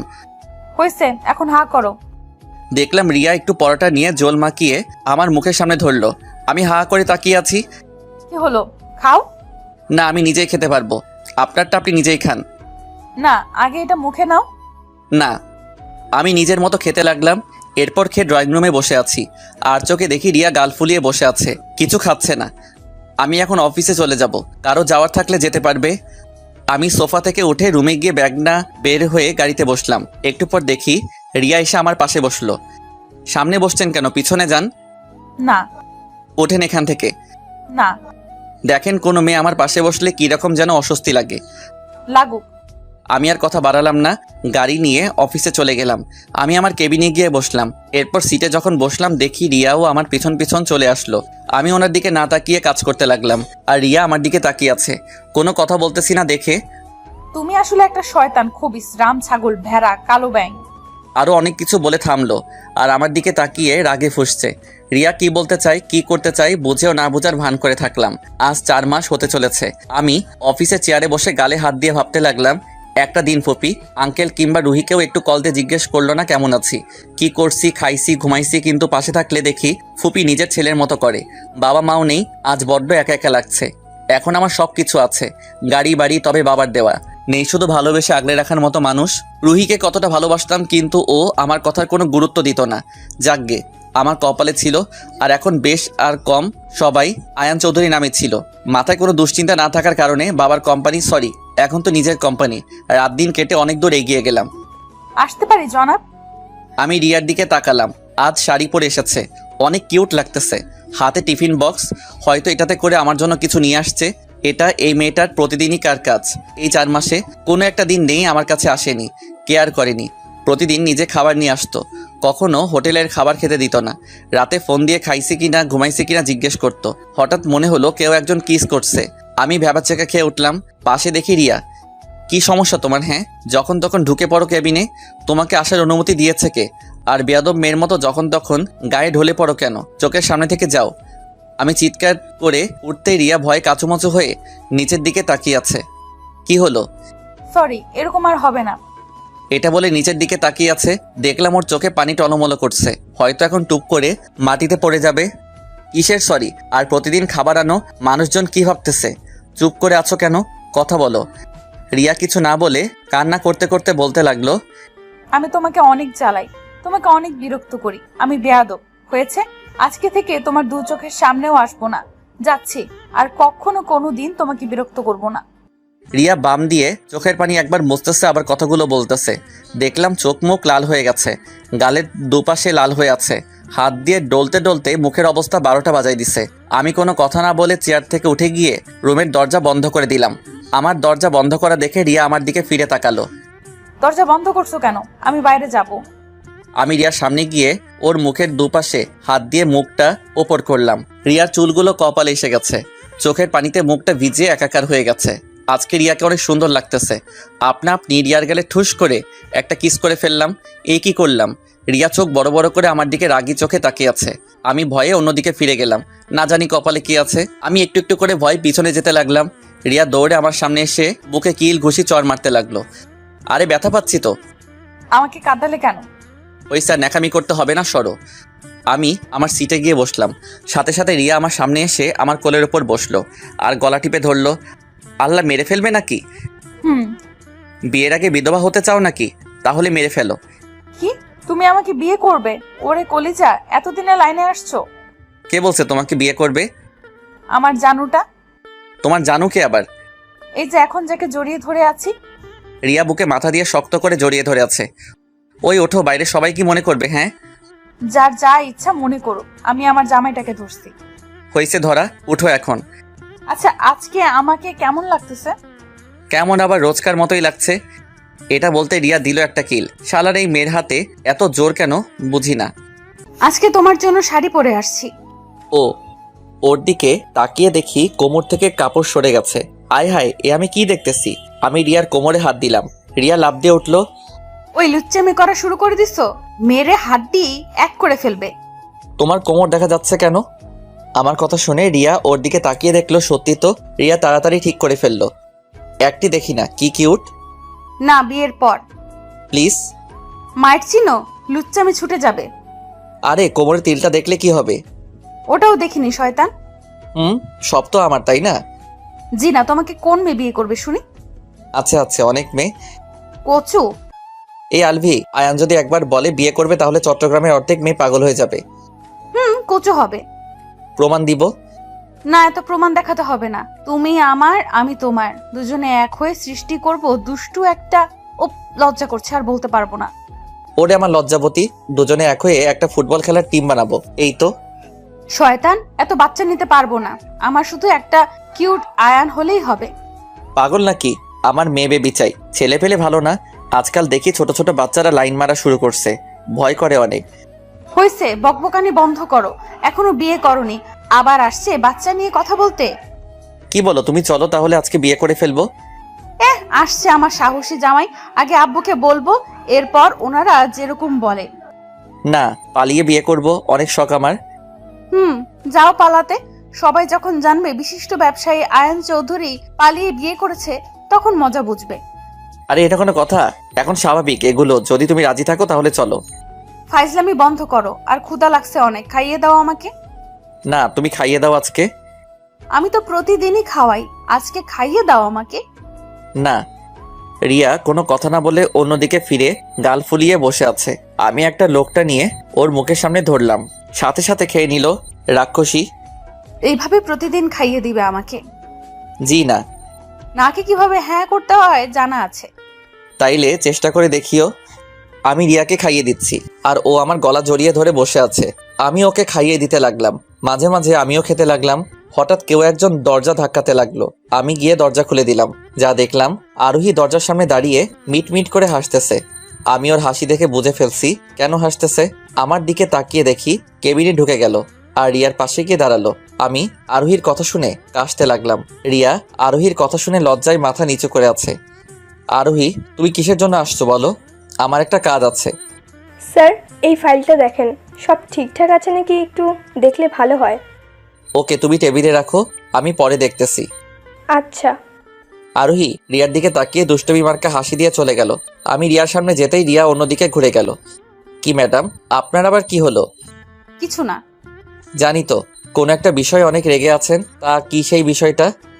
কিছু না বললাম তো। বাপরে, আমার বাচ্চার আম্মু তো রেগে গেছে। আমি গিয়ে রিয়াকে পিছন থেকে জড়িয়ে ধরলাম। ঘাড়ে মাথা দিয়ে আছি। রিয়া চুলের ঘ্রাণে কেমন যেন মাথাল মাথাল মনে হচ্ছে। আমি নেশায় রিয়াকে শক্ত করে জড়িয়ে ধরলাম। রিয়াকে দেখলাম ওর শরীরটা কাঁপতেছে, আমার হাতগুলো শক্ত করে ধরে আছে। আস্তে আস্তে ও আমার দিকে অগ্রসর হতে লাগলো। হঠাৎ কি মনে করে যেন ওকে ছেড়ে দিলাম, মাথায় চাপড় মেরে। ধুর, আমার কাণ্ড কারখানা দেখে রিয়া হাসতে লাগলো। ওকে দেখলাম লজ্জায় নিচের দিকে তাকিয়ে আছে। আমি হাঁটু গেড়ে রিয়ার সামনে বসলাম। রিয়া আমার মাথার চুলগুলো নাড়াচাড়া করতে লাগলো। রিয়া বলে উঠলো, আম্মুকে বলবো? কি বলবে? আমাদের বিয়ের কথা। এখন? কিছুদিন পর করলে কেমন হয়? না, আমার খুব ভয় করতেছে। কিসের ভয়? আমি রিয়ার কোলে মাথা দিয়ে আছি। ও আমার মাথার চুলগুলো টেনে দিতে লাগলো। তোমাকে হারিয়ে ফেলার ভয়। ওরে বাবা, হারিয়ে গেলে কি আর করবে? অন্য কাউকে দেখে বিয়ে করে নিবে। এটা বলতে আমাকে ধাক্কা দিয়ে উঠে চলে যেতে লাগলো। দরজার মুখ পর্যন্ত গেল। আমি দৌড়ে ওর সামনে গেলাম, গিয়ে হাত ধরলাম, সাথে সাথে ঝাড়ি দিয়ে ছাড়িয়ে নিল। দরজা খুলে চলে যেতে লাগলো। আমি দৌড়ে ওর সামনে গিয়ে কান ধরে বসে পড়লাম। সরি জান, এবারের মতো ক্ষমা করে দাও, আর কখনো এরকম কথা বলবো না। রিয়া কোমরে হাত দিয়ে চোখ বড় বড় করে আমার দিকে তাকিয়ে আছে। কি হলো? সরি বললাম তো, প্লিজ শেষবারের মতো ক্ষমা করে দাও। আমি আস্তে আস্তে রিয়ার হাত ধরলাম। রিয়া কোনো কাণ্ডজ্ঞান নেই, হা করে তাকিয়ে আছে। এই দেখো, কান ধরে উঠবস করতেছি। একবার দুইবার দিয়ে হাঁপাতে লাগলাম। সত্যি বলতে একটু ড্রামা, তবে প্রেয়সী রাগ তো ভাঙাতে হবে, তাই আর কি। আমি হাঁপাতে হাঁপাতে ফ্লোরে বসে গেলাম। রিয়া ফিক করে হেসে উঠলো আর হাত দুটো বাড়িয়ে দিল। হাততালির আওয়াজ আসতেছে। মনে মনে ভাবতেছি, আমার রুমে হাততালি দিবে কে আবার? আমি পিছনে ফিরে যা দেখলাম, অফিসের সবাই হাততালি দিচ্ছে আর হাসতেছে। আমি শুকনো একটা হাসি দিয়ে, চলো বাইরে কাজ আছে। ও মা, তাই নাকি? ওকে চলো। আমি লজ্জায় কি বলবো, আর তাই রিয়াকে নিয়ে কেটে পড়াই ভালো। আমি রিয়াকে নিয়ে একটা রেস্টুরেন্টে ঢুকলাম। এরপর কিছু খাবারের অর্ডার করলাম। তুমি আমাকে বলবে না সবার সামনে চলে আসছি? না, কেন? এভাবে রাগ ভাঙবে না, না হলে কি ব্রেকআপ? আরে না না, কিসের ব্রেকআপ? জীবনেও এই নাম মুখে আনবে না। ওলে বাবা, আমার বাবুটা আমাকে খুব ভালোবাসে নাকি? কেন, সন্দেহ হয়? একটু একটু। ওকে, তোমার সন্দেহ নিয়ে তুমি থাকো, আমি গেলাম। সামনে এক পা বাড়ালে ওই পা কেটে রেখে দিব। ও মা গো, ভয় পেলাম। শয়তানি বন্ধ করো। না। চুপ করো তো। না। আমার কাছে কিন্তু চুপ করানোর ওষুধ আছে। তাই নাকি? দেখাও তো। ওকে। এটা বলে সামনে এগোতে লাগলো। আমি দূরে গিয়ে, এই যেখানে আছো চুপ করে বসো। তুমি চুপ করো। ওকে চুপ। আমি মুখের সামনে আঙুল ধরলাম। এটা দেখে রিয়া হাসতে লাগলো। এরকম সব সময়ই আমার কথা শুনবে, বুঝলে? চুপ করে আছি। এরপর খাবার আসলো, খেয়ে দিয়ে চলে গেলাম। এদিকে রুহি আর শুভর দিনকাল ভালোই চলছিল। রুহির বাবা মা মানে আঙ্কেল আর ফুপি ওদের মিলেমিশে থাকা দেখে, ওদের আচার আচরণ ঠিক দেখে বিয়ের তারিখ ঠিক করলো আগামী সপ্তাহে। রুহি সবসময় ঝগড়াঝাটি এসব নিয়ে পড়ে আছে। রুহি শুভকে অনেক ভালোবাসে, কিন্তু শুভ রুহিকে একটু ভালোবাসে না। সবার সামনে একরকম আর বাহিরে একরকম। যাই হোক, সামনে ওদের বিয়ের দিন ঘনিয়ে আসতে লাগলো। বাড়িতে নানা রকম আয়োজন চলতেছে। হয়তো সবাই আয়ান নামক মানুষটাকে ভুলে গেছে। এদিকে আমি রুমে শুয়ে শুয়ে রিয়ার কথা ভাবতেছি। মেয়েটা সত্যি আমাকে খুব ভালোবাসে। আর বুয়ার হাতে রান্না, একা একা থাকা কেমন যেন বোরিং লাগতেছে, কিছু ভালো লাগতেছে না। ছাদে গেলাম, ওখানেও মন টিকছে না। এদিক ওদিক হাঁটতে লাগলাম। এরপর রুমে এসে ডিনার করে রুমে গেলাম। ঘুমাতে গিয়ে ঘুম আসতেছে না। এরপর একটা সিদ্ধান্ত নিলাম, রিয়ার বাবার কাছে ফোন দিলাম। কেমন জানি লাগতেছে। কি বলবো ওনাকে, আঙ্কেল আপনার মেয়েকে আমার সাথে বিয়ে দেন, এরকম কি বলবো মাথায় আসছে না। মোবাইলের দিকে তাকালাম, দেখলাম ফোন রিসিভ করছে। আসসালামু আলাইকুম। ওয়ালাইকুম সালাম। কেমন আছো আয়ান? জি ভালো। তো কিসের কল দিয়েছো? কোনো সমস্যা হয়েছে? কি হয়েছে বলতে পারো। আঙ্কেল, কথাগুলো মোবাইলে বলা যাবে না, যদি একটু দেখা করতেন। ওকে, কাল তুমি আমার অফিসে চলে এসো। আচ্ছা, এখন রাখি, ভালো থাকবেন। ওকে। আমি পাশে মোবাইল রেখে ঘুমিয়ে গেলাম। সকালে উঠে ফ্রেশ হয়ে নাস্তা করে নিলাম। এরপর অফিসে গিয়ে টুকটাক কিছু কাজ ছেড়ে আরোহীকে সহ গাড়ি নিয়ে আবার আঙ্কেলের অফিসে গেলাম। আরোহী, আমার না খুব ভয় করতেছে। কি যে বলেন না স্যার, রিয়া ম্যাডামের বাবাকে কি বলবেন? স্যার, আপনার মেয়েকে আমি ভালোবাসি, এখন বিয়ে করতে চাই, যদি মেনে নেন তো ভালো, আর না হলে জোর করে বিয়ে করে ফেলবো। চুপ করো তো। আঙ্কেলের সামনে গিয়ে তোমার ডায়লগ মারলে আঙ্কেল বিয়ে তো দৌড়, আমাকে দৌড়ানি দিবে। হয়েছে, চলেন এখন। আঙ্কেলের রুমের দিকে যত পা বাড়ায়, পাগুলো তত কাঁপাকাঁপি করে। মনে মনে ভাবতেছি আঙ্কেল কি মেনে নিবে আমার কথা শুনে? উনি কেমন রিয়াক্ট করবে তখন আল্লাহ জানে। আল্লাহ মান সম্মান বাঁচিয়ে রেখো। এরপর ভয়ে ভয়ে আঙ্কেলের রুমের সামনে গেলাম। আঙ্কেলের রুম তো কোনটা জানি না, তবে সামনে যেটা দেখা যাচ্ছে মনে হয় ওটা আঙ্কেলের রুম। এরপর ওই রুমের সামনে গেলাম। দরজা খুলে যেটা দেখলাম, রিয়া একটা ছেলেকে জড়িয়ে ধরছে। আমি গিয়ে ওদের সামনে গলায় হাড়ি দিলাম। হঠাৎ রিয়া আমাকে ওর সামনে দেখে পাথর হয়ে দাঁড়িয়ে রইল। কি বলবে ওর মুখের ভাষা খুঁজে পাচ্ছে না। আমার দিকে আসতে লাগলো। আমি ওর থেকে দূরে সরে দাঁড়ালাম। এরপর যেটা বললাম, রিয়া শুনে অবাক হয়ে গেল। এই ছেলেটা কে রিয়া? ও আমার কাজিন। ও ভালো, চেয়ারে বসো। রিয়ার পাগুলো থরথর করে কাঁপছে, হয়তো ভয় কাঁপছে। কি বলি না কি বলি, তবে মাথা শান্ত রাখাই ভালো। কি হলো, বসো। রিয়া ভয়ে ভয়ে চেয়ারে গিয়ে বসলো। আমি ওর অবস্থা দেখে হাসি পাচ্ছে। এত ভয় পাওয়ার কি আছে? আমি কে হই তোমার? আমাকে ভয় পেতে হবে না। রিয়া চুপ করে বসে আছে, মনে হয় এখন কান্না করে দিবে। আরে ভাই, তুই কে আর দাঁড়িয়ে আছিস কেন? বস। ছেলেটাও আমার পাশে বসলো। আমি রিয়ার পিছনে গিয়ে ওর ঘাড়ে মাথা দিলাম। ছেলেটা হা করে তাকিয়ে আছে। রিয়া কি বলবে ভেবে পাচ্ছে না। রিয়া, আমি কে ছেলেটাকে বলছো? না না না। তো বলো। কিরে রিয়া, ছেলে যখন থেকে আসছে দেখি তুই ভয় পাচ্ছিস, আর ছেলেটা এত লুচ্চা কেন? এটা বলতে দিল না, ঠাস করে একটা লাগাই দিল। ও আমার জামাই, আমার সাথে যা ইচ্ছে তাই করবে, তুই বলার কে? আর ও লুচ্চা কিসের? ওকে নিয়ে আর কিছু বলবি না। আরে রিয়া, শান্ত হও। আর ছেলেটাকে মারছো কেন? সরি শফিক ভাই। ভাই, আপনার বউ একটা ডাইনি, দূর বসবই না। এটা বলে শফিক রাগে গপ গপ করে দ্রুত পায়ে হেঁটে চলে গেল। তা এই ছেলেটাকে জড়িয়ে ধরলে কেন? সরি জান, আর হবে না।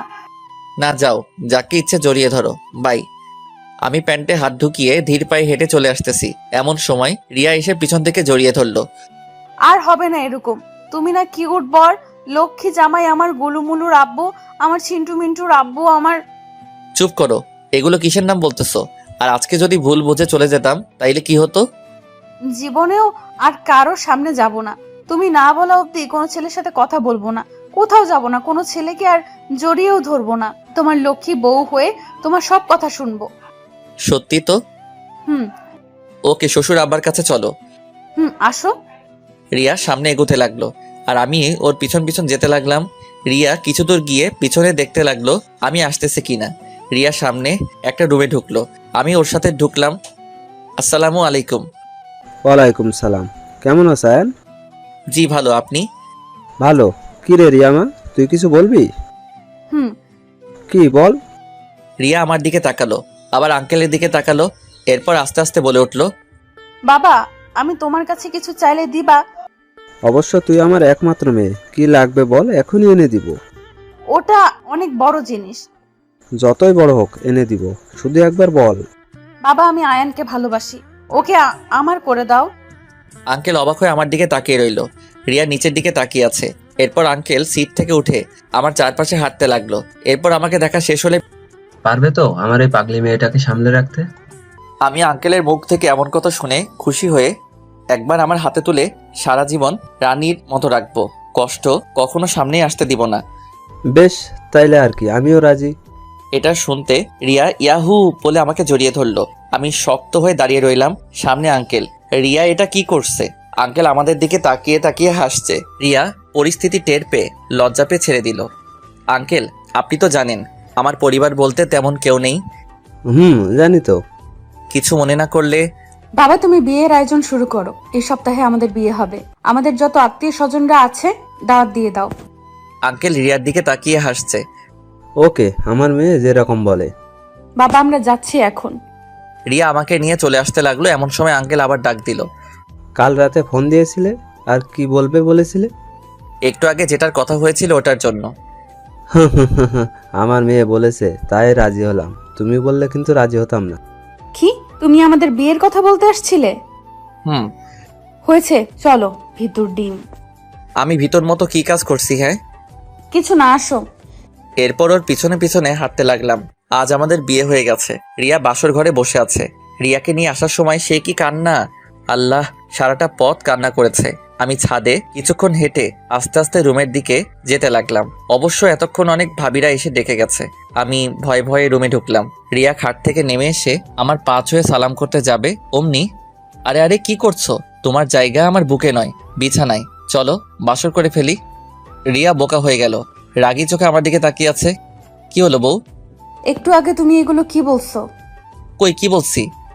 শয়তান, দাঁড়াও, বাসর আজকে ছুটাবো। মাথা থেকে শাড়ি নামিয়ে কোমরে গুছতে লাগলো। এরপর রুমের এদিক ওদিক কি যেন খুঁজতে লাগলো। কিছু না পেয়ে পিঠে দিল কিল একটা। আমি আউ করে উঠলাম। বউ এরকম করছো কেন? আমার জায়গা তোর বুকে নাই, তাই না? আরে এটা কখন বলছি? তোর বুকে আমার জায়গা না থাকলে কাউকে থাকতে দেব না। আমাকে উড়াধরা মারতে লাগলো। আমি আর না পেরে রিয়াকে শক্ত করে জড়িয়ে ধরলাম। শুনেছি বাসুরাতে বড় বউ কত কিছু করে, ভালোবাসে। আর আমার বউ দেখে আমাকে মারতেছে। এটা শুনলে আমার মান ইজ্জত থাকবে? শান্ত হও জান। না, শান্ত হতে চাই না। ওকে, আমি দেখি কেমনে শান্ত না হয়ে থাকো। আমি রিয়াকে আমার দিকে ঘুরিয়ে ঠোঁট জোড়া এক করে দিলাম। রিয়া অনেক জোরাজোরি করছে ছাড়া পাওয়ার জন্য। এরপর আর না পেরে আমার সাথে তাল মিলাতে লাগলো। আস্তে আস্তে দুজনে গভীর ভালোবাসার সমুদ্রে ডুব দিলাম। রিয়া গোসল করে এসে দেখলো আমি এখনো ঘুমাচ্ছি। এরপর আমার মুখের সামনে বসে খুঁটিয়ে খুঁটিয়ে দেখতে লাগলো। রিয়ার মাথায় দুষ্ট বুদ্ধি আসলো, আমার নাক চেপে ধরলো। হঠাৎ আমার মনে হলো দম বন্ধ হয়ে আসছে, আমি নিঃশ্বাস নিতে পারছি না। আমি ধরপড়িয়ে উঠে পড়লাম। পাশে দেখলাম রিয়া হাসতে হাসতে লুটিয়ে পড়ছে। আমি রিয়ার হাসি দেখে বুঝলাম ওটা ওরই কাজ। আমি রিয়াকে টেনে আমার কাছে নিয়ে আসলাম। এরপর জড়িয়ে ধরলাম। কি ম্যাডাম, শয়তানি করা হচ্ছে বুঝি? ছাড়ো আমাকে, ফ্রেশ হয়ে আসো। না। আমি রিয়ার দিকে দেখলাম, ওর ঠোঁটগুলো কাঁপতেছে। আমি টুপ করে একটা কিস দিলাম। রিয়া নিজেকে ছাড়িয়ে নিয়ে আয়নার সামনে গিয়ে বসলো, মাথা শুকাচ্ছে। আমি ওয়াশরুমে গিয়ে গোসল করে টাওয়েল পরে বের হলাম। রিয়াকে দেখলাম আয়নার সামনে বসে বসে মুচকি মুচকি হাসছে। আমি গিয়ে পিছন থেকে জড়িয়ে ধরলাম, ওর চুলে নাক ডুবিয়ে দিলাম, গায়ে মাথা দিয়ে আছি। আগে কাপড় পাল্টাও, যাও। না। যেতে বলছি, যাও। না। রিয়া আমার দিকে ঘুরে কান টেনে ধরলো। এরপর কাপড় চোপড় নিয়ে আমাকে আবার ওয়াশরুমে ঢুকিয়ে দিল। কাপড় পরে বের হলাম। রিয়া শাড়ি পরছে, ওর কোমরের তিলটা দেখা যাচ্ছে। আমি আস্তে আস্তে ওর দিকে এগোতে লাগলাম। ওর সামনে গিয়ে দেখি ওর হাতে একটা কাঁচি। আমি ওর দিকে তাকালাম। সবসময় ফাইজলামি, কাছে আসলে একদম কেটে দিব। আমি যখন বলবো আসবে, এর আগে না। পারবো না। আমার কথা না শুনলে কথা নাই, যাও। আমি কে যা আমার কথা শুনবে? ওকে যাও, আসবো না আর। খুশি তো এবার? হুম। আমি দরজা খুলে বের হয়ে গেলাম। এরপর নাস্তার টেবিলে গিয়ে বসলাম। টেবিলে দেখলাম অনেক খাবার। কিছু খাবার মুখে দিলাম, এমন সময় রিয়া এসে আমার কোলে বসলো। উঠো। না, উঠবো না, খাইয়ে দাও আমাকে। বয়ে গেছে আমার, পারবো না। দিবে না? না। সত্যি? হুম। আমি কিন্তু রাগ করব। করো, আমার কি। আমি কিন্তু সত্যি সত্যি রাগ করব। তো করো না। যাও, তোমার সাথে কথা নাই। রিয়া আমার উপর থেকে উঠে অন্য চেয়ারে গিয়ে বসলো। আমি মনে মনে আমার কি, যাকগে। আমি চামচ নিয়ে মুখে দিব, অমনি রিয়া আমার হাত ধরেও খেয়ে নিল। আমার দিকে তাকাচ্ছে না। আমি আবার খাবার মুখে দিব, অমনি খেয়ে নিল। দুজনে দুষ্টুমি করতে খাবার খেয়ে শেষ করলাম। এরপর কলিং বেল বেজে উঠল। রিয়া গিয়ে দরজা খুলে দিল। আমি যাকে দেখলাম মনে মনে বলে উঠলাম, রুহি, রিয়ার সাথে দুষ্টুমি করে খাবার শেষ করছি। এমন সময় কলিং বেল বেজে উঠল। আমি উঠতে যাব, অমনি রিয়া। তুমি বসো, আমি দেখছি। এরপর রিয়া গিয়ে দরজা খুলে দিল। এরপর যাকে দেখলাম, রুহি রিয়াকে ধাক্কা দিয়ে ঘরে ঢুকে গেল। রিয়া ওখানে চুপ করে দাঁড়িয়ে আছে। হয়তো ভাবতে পারছিল না এমন কিছু হবে। আর এই মেয়েটাই বা কে? এই মেয়ে, আপনি কে? আমাদের বাড়িতে ঢুকেছেন আবার আমাকে ধাক্কা দিয়ে? রুহি চুপ করে সোফার উপর বসে আছে, কোনো কথা বলছে না। কি হলো বলেন, আপনি কে? রিয়া, এদিকে আসো। রিয়া চুপটি করে এসে দুই হাত দিয়ে জড়িয়ে ধরে আমার পাশে বসলো। এটা দেখে রুহি চোখ বড় বড় করে আমার দিকে তাকিয়ে আছে। আয়ান, কে এই মেয়ে? তোকে জড়িয়ে ধরেছে কেন? আমি আমার স্বামীকে জড়িয়ে ধরছি, অন্য কাউকে না। আর আপনি বলার কে? এই মেয়ে, তুই যদি আরেকবার কথা বলিস। রিয়ার দিকে রাগী চোখে তাকিয়ে আছে, মনে হচ্ছে এখনই গিলে খাবে। আর একবার কথা বললে কি? হ্যাঁ, আমার বাসায় এসে আমাকে ধমক দিচ্ছেন? আমি বোকাশোকা হয়ে দুই পেতনির ঝগড়া দেখতেছি। ওই তুই চুপ নাকি? চুপ করব কেন? রুহি রাগে রিয়ার দিকে আসতে লাগলো। যেই না রিয়ার কাছে আসবে, রুহি তোর সিটে গিয়ে বস, আমি বলছি। এই মেয়েটা যেন আর কথা না বলে, যা বলার তুই বল। আয়ান, আমার কিন্তু রাগ হচ্ছে। একটা অচেনা অজানা মেয়ে এসে আমাকে চুপ করতে বলছে, তুমি কিছু বলো। রুহি রাগে ফায়ার হয়ে এসে রিয়ার চুল ধরলো। একে অপরের সাথে মারামারি লেগে গেছে। একজনে বলছে তোকে আজকে এখানে পুঁতে রেখে দিব, আরেকজনে বলছে তুই আমার বাড়ি এসে আমাকে ধমক দিস, তোকে আজকে খাইছি। আহ, কি মজার না দৃশ্য। পরে কি হচ্ছে বুঝতে পেরে ছুটাতে গিয়ে দেখি দুজনে এক্সপার্ট, কেউ কাউকে ছাড়তেছে না। পরে রাগ করে ঠাস করে একটা রিয়ার গালে চর বসিয়ে দিলাম। একটা থাপ্পড়ে দুজনের ঝগড়া শেষ। রুহি হেসে হেসে সোফাতে গিয়ে বসলো, আর রিয়া আমার দিকে অবাক হয়ে তাকিয়ে আছে। আর ওর চোখ দিয়ে টুপটুপ করে পানি বের হচ্ছে। ওর হাত পাগুলো কাঁপছে, চোখ দুটো লাল হয়ে গেছে। সরি রিয়া, ভুল হয়েছে। কি করতে কি করে বসছি জানি না। আমি রিয়ার হাত ধরতে গেলে রিয়া ঝাড়ি মেরে দৌড়ে উপরে চলে গেল। হয়তো রুমে গিয়ে এখন কান্না করবে। আমি ধপ করে সোফার উপর বসে পড়লাম, মাথায় হাত দিয়ে বসে আছি। রুহি এরে আমার পাশে বসলে আমি দূরে সরে বসলাম। মেয়েটা কে আয়ান? তুই এখানে কেন আসছিস? মেয়েটা কে? দেখ, তোর কারণে ওকে থাপ্পড় মারছি। প্লিজ এমন কিছু করিস না যাতে আমাদের সংসার ভেঙে যায়। কি সংসার? কিসের সংসার? কার সংসার? রিয়া অবাক হয়ে দাঁড়িয়ে গেল। রুহি, তুই শান্ত হয়ে বস আর আমার কথাগুলো শোন। না, এরকমই বল। একটু আগে যার সাথে ঝগড়া করলি সে হচ্ছে রিয়া, আমার বউ। আর আমাদের বিয়ে হয়েছে কালকে। তুই বিয়ে করেছিস? হুম। আমাদের একটু বলার প্রয়োজন মনে করলি না? তুই নিজেই ঘর থেকে বের করে আবার বলিস তোকে কেন বলিনি। এখানে কেন আসছিস তুই, ওটা বল। তুই আমার সাথে এভাবে কেন কথা বলছিস? কিভাবে বলছি? হ্যাঁ, তুই অনেক পাল্টে গেছিস আয়ান। আমার আগের আয়ান শেষ হয়ে গেছে। রুহি কান্না করতে করতে চলে গেল। ও রুমে গিয়ে দরজা বন্ধ করে দিল। আমি মনে মনে ভাবতেছি কোন জ্বালায় পড়লাম আল্লাহ জানে, সামনে কোন ঝামেলায় পড়ি। আল্লাহ সব ঝামেলা থেকে উদ্ধার করো। আমি আস্তে আস্তে রুমে গেলাম। গিয়ে দেখি রুমের দরজা খোলা। আমি ভয়ে ভয়ে রুমে ঢুকলাম। রিয়াকে দেখলাম বেলকনিতে দাঁড়িয়ে দাঁড়িয়ে কান্না করছে। কিছুক্ষণ পরপর হাতের উল্টো পৃষ্ঠা দিয়ে পানি মুছতেছে। আমি গিয়ে পিছন থেকে জড়িয়ে ধরলাম। বউ, এরকম করো না, আগে আমার কথা শুনো। না, তোর সাথে কোনো কথা নাই, যা আমার চোখের সামনে থেকে। সত্যি চলে যাব। হুম, যা। তোকে যেন আমার চোখের সামনে না দেখি। যাচ্ছি কিন্তু। হুম। আমি যাচ্ছি এবার। রিয়াকে তখনও জড়িয়ে ধরে আছি। রিয়া আমার দিকে ফিরে আমার গলা চেপে ধরলো। তুই অন্য একটা মেয়ের জন্য আমাকে মারলি, তোকে আজ মেরে ফেলবো। তাই নাকি? দেখি মারো, তোমার হাতে মরতেও রাজি আছি। মরার খুব শখ না? শুধু তোমার হাতে। রিয়া আমার গলা চেপে ধরলো। যখন একটু জোরে চেপে ধরলো, মাটিতে লুটিয়ে পড়লাম। রিয়া আমার মাটিতে পড়ে যেতে নিলে আমাকে ধরে ফেললো। এরপর কোনো মতে বিছানায় নিয়ে গিয়ে ফেললো। আমি চোখ বন্ধ করে মরার মতো শুয়ে আছি। রিয়া আমার এই অবস্থা দেখে হাতের পালস চেক করতে লাগলো। এরপর বুকে কান দিয়ে দেখতে লাগলো, হয়তো বুঝতে পেরেছে আমি মরিনি। এরপর পানি এনে একটু করে আমার মুখে মারলো। দেখলো আমি চোখ খুলতেছি না। এটা দেখে রিয়া কান্না করে দিবে এমন অবস্থা হয়ে গেছে। আয়ান ওঠো, কি হয়েছে তোমার? আয়ান, আয়ান। আমার ডাকতে লাগলো আর কান্না করছে। আমার বুকের উপর শুয়ে ফুপিয়ে ফুপিয়ে কান্না করছে। এরপর মনে মনে ভাবলাম আর না কাঁদালেই ভালো। রিয়া আমাকে কতটা ভালোবাসে জানি না, তবে আমার থেকে বেশি ভালোবাসে। আমি রিয়াকে জড়িয়ে ধরলাম। এরপর ওকে নিচে পেলে ওর উপরে উঠে বসলাম। এতক্ষণে বুঝতে পেরেছে আমি ভঙ্গ ধরছি। আমার জানটা অনেক কান্না করছে। দেখি চোখের পানিগুলো মুছে দিতে যাব, এমন সময় রিয়া আমাকে নিচে ফেলে আমার উপর রিয়া উঠে গেল। তুই অনেক ভং ধরতে জানিস, আমাকে অনেক কাঁদাতে জানিস, আমাকে কাঁদানো ছোটাচ্ছি। হঠাৎ রিয়া আমার মুখে কামড় দিয়ে বসলো। এরপর ঠোঁটে অত্যাচার শুরু করলো।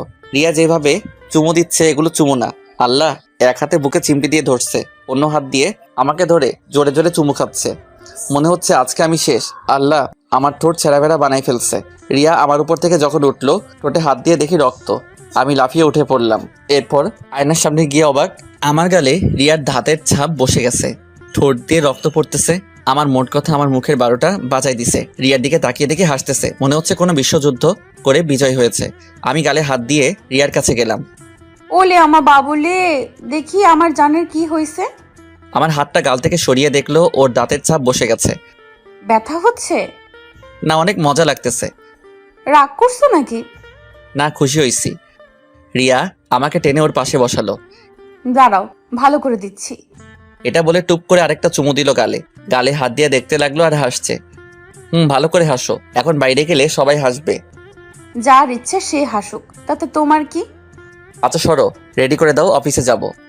অন্য গালে আরেকটা দিব কামড়। না। তাহলে চুপ করে বসে থাকবে? অফিসে না গিয়ে করব কি? চলো আবার শুরু করি। আমার দিকে দুষ্টমি মার্কা চোখ দিয়ে তাকিয়ে আছে। না, এখন কোনো দুষ্টমি চলবে না, চলো ছাদে যাই। আরে ওখানে তো অনেক রোদ। ও, তাহলে চলো ঘুমাই, আসো। আবার ঘুমাবে? হুম। তুমি ঘুমাও, আমি তোমার জন্য দুপুরের লাঞ্চ তৈরি করব। তোমার কোনো কাজ করতে হবে না, তুমি শুধু আমার কাজ করবে, বুঝলে? আমি রিয়াকে নিয়ে কম্বলের ভিতর ঢুকে ওকে জড়িয়ে ধরে শুয়ে পড়লাম। কতক্ষণ ঘুমাইছি জানি না, তবে পাশে হাত দিয়ে দেখি রিয়া নেই। আমি উঠে পড়লাম। এরপর রুম থেকে বের হয়ে কিচেনে গিয়ে দেখি কোমরে শাড়ি গুজে কাজ করছে। আমি ওখানে যেতে কাজের মেয়েটিকে ইশারা করলাম চলে যেতে। আমি পেছন থেকে রিয়াকে জড়িয়ে ধরলাম। এই এই কি করছো? দেখছো না পাশে মানুষ আছে? ছাড়ো বলছি। থাকলে থাকুক, তাতে আমার কি? ছাড়ো বলছি। না। হাতে দেখো খুন্তি, একটা দেই। আরে না, তোমার একটা মাত্র লক্ষ্মী জামাই, তাকে মারবে? রিয়া পিছনে ঘুরে দেখলো মেয়েটা নেই, স্বস্তির নিঃশ্বাস ফেললো। দেখলে দেখুক, সমস্যা কি? হাতে কি দেখছো? যাও গিয়ে গোসল করে আসো, আমি খাবার রেডি করছি। এরপর গোসল করে এসে টেবিলে বসলাম। এরপর কাজের মেয়েটাকে দিয়ে রুহিকে ডাকতে পাঠালাম। রুহি এসে খাবার টেবিলে বসলো। দেখলাম চোখ দুটো লাল টকটকে হয়ে গেছে, কিছুটা ফুলেও গেছে। আমার দিকে দেখো। খাবার খেয়ে নাও আগে। আচ্ছা দাঁড়াও, আমি খাইয়ে দেই, আর তুমি আমাকে খাইয়ে দাও। রিয়াকে আমার মুখের সামনে খাবার ধরতে রুহি যেটা করলো, রিয়া আর আমি অবাক হয়ে গেলাম। রিয়া আমার মুখের সামনে খাবার ধরতে রুহি রিয়ার দিকে বড় বড় চোখ করে তাকিয়ে আছে। রিয়া পাত্তা না দিয়ে আমাকে খাইয়ে দিল। এটা দেখে রুহি ওর প্লেট মাটিতে আছাড় মারল। আমি আর রিয়া হতভম্ব হয়ে ওর দিকে তাকিয়ে আছি। কি হয়েছে রুহি, আর এরকম করছিস কেন? এই মেয়ে তোকে খাইয়ে দিচ্ছে কেন? মানে কি বলতে চাইছিস? এই মেয়ে রিয়া নাকি টিয়া, ও তোকে খাইয়ে দিচ্ছে কেন? বোন, তুই শান্ত হয়ে বস। আমি তোর কোন কালার বোন লাগি? হ্যাঁ, এসব বলে লাভ নাই, তুই বস। না, শান্ত হতে পারতেছি না। রুহি, রাগ তুলিস না, যেটা বলছি সেটা কর। রুহি রাগে অন্যদিকে তাকিয়ে আছে। রুহিকে ধরে আমার দিকে করলাম। রুহি এরপরও অন্যদিকে ঘুরে যাচ্ছে। উঠে চলে যেতেই ঠাস করে একটা লাগাই দিলাম। চুপ করে, কি বলি শুনবি, না হলে আমার থেকে খারাপ কেউ হবে না। আমি যখন তোদের বাড়ি গিয়েছিলাম মনে আছে? কেন গিয়েছিলাম জানিস? না, আমাকে ক্ষমা করে দে আয়ান। আমি তোদের এখানে এসে অনেক বড় ভুল করছি, চলে যাচ্ছি আমি। এটা বলে রুহি দৌড়ে বাহিরে চলে যাচ্ছে। আমাদের বাড়িটা শহর এলাকায়, তাই যা হওয়ার হলো। রুহি দৌড়ে রোডের মাঝখানে চলে গেল। ওর পিছু পিছু আমি আর রিয়াও দৌড় দিলাম, কিন্তু রক্ষা করতে পারলাম না। সামনে একটা বাস আসছিল। রুহি, এটা করিস না প্লিজ। রুহি রুহি রুহি রুহি আমাদের দিকে তাকিয়ে আছে। ওর চোখ দিয়ে পানি পড়তেছে। ও মনে মনে ভাবতেছে, প্রিয়জনকে না পাওয়ার চেয়ে একেবারেই চলে যাওয়া ভালো। মরে গেলে মনে হয় সব কষ্ট দূর হয়ে যাবে। রুহি বাসের ধাক্কা খেয়ে অনেক দূরে ছিটকে পড়ল। আমি আর রিয়া জোরে রুহি বলে চিৎকার করে উঠলাম। রুহির কাছে দৌড়ে গেলাম। রুহি ছোট ছোট চোখ করে আমার দিকে তাকিয়ে আছে। চোখ দিয়ে পানিও পড়তেছে, আবার হাসতেছে। চিন্তা করিস না আয়ান, কাউকে আর চালাবো না, চিরতরে ঘুমিয়ে যাব। এরকম বলিস না রুহি, কিছু হবে না তোর। আমাকে বাঁচাতে চেষ্টা করিস না আয়ান, আমি মরতে চাই। না, তোকে আমি কিছুতেই মরতে দিব না। রুহি এক হাতে আমার গলা জড়িয়ে ধরে আর বুকে মাথা দিয়ে হাসতেছে। রুহির এই হাসির মানে কি তা আমার অজানা। আমি রুহিকে কোলে তুলে নিলাম। অ্যাম্বুলেন্স ডেকে রুহিকে হাসপাতালে নিয়ে গেলাম। রুহিকে ওটিতে নিয়ে গেল। আমি ফুপিকে কল দিয়ে বলে দিলাম। এখন অনেকের মনে হয়তো প্রশ্ন, রুহির তো বিয়ে হওয়ার কথা, এখানেই বা আসলো কেন? ফ্ল্যাশব্যাক, রুহির আর শুভর বিয়ের দিন। শুভর ফোনে একটি কল আসলো। ভাই কেমন আছেন? ভালো, আপনি কে? মনে করেন আপনার আপন কেউ। কথা না ঘুরিয়ে, কথা না পেঁচিয়ে কি বলার আছে বলেন। তা তো বলবই।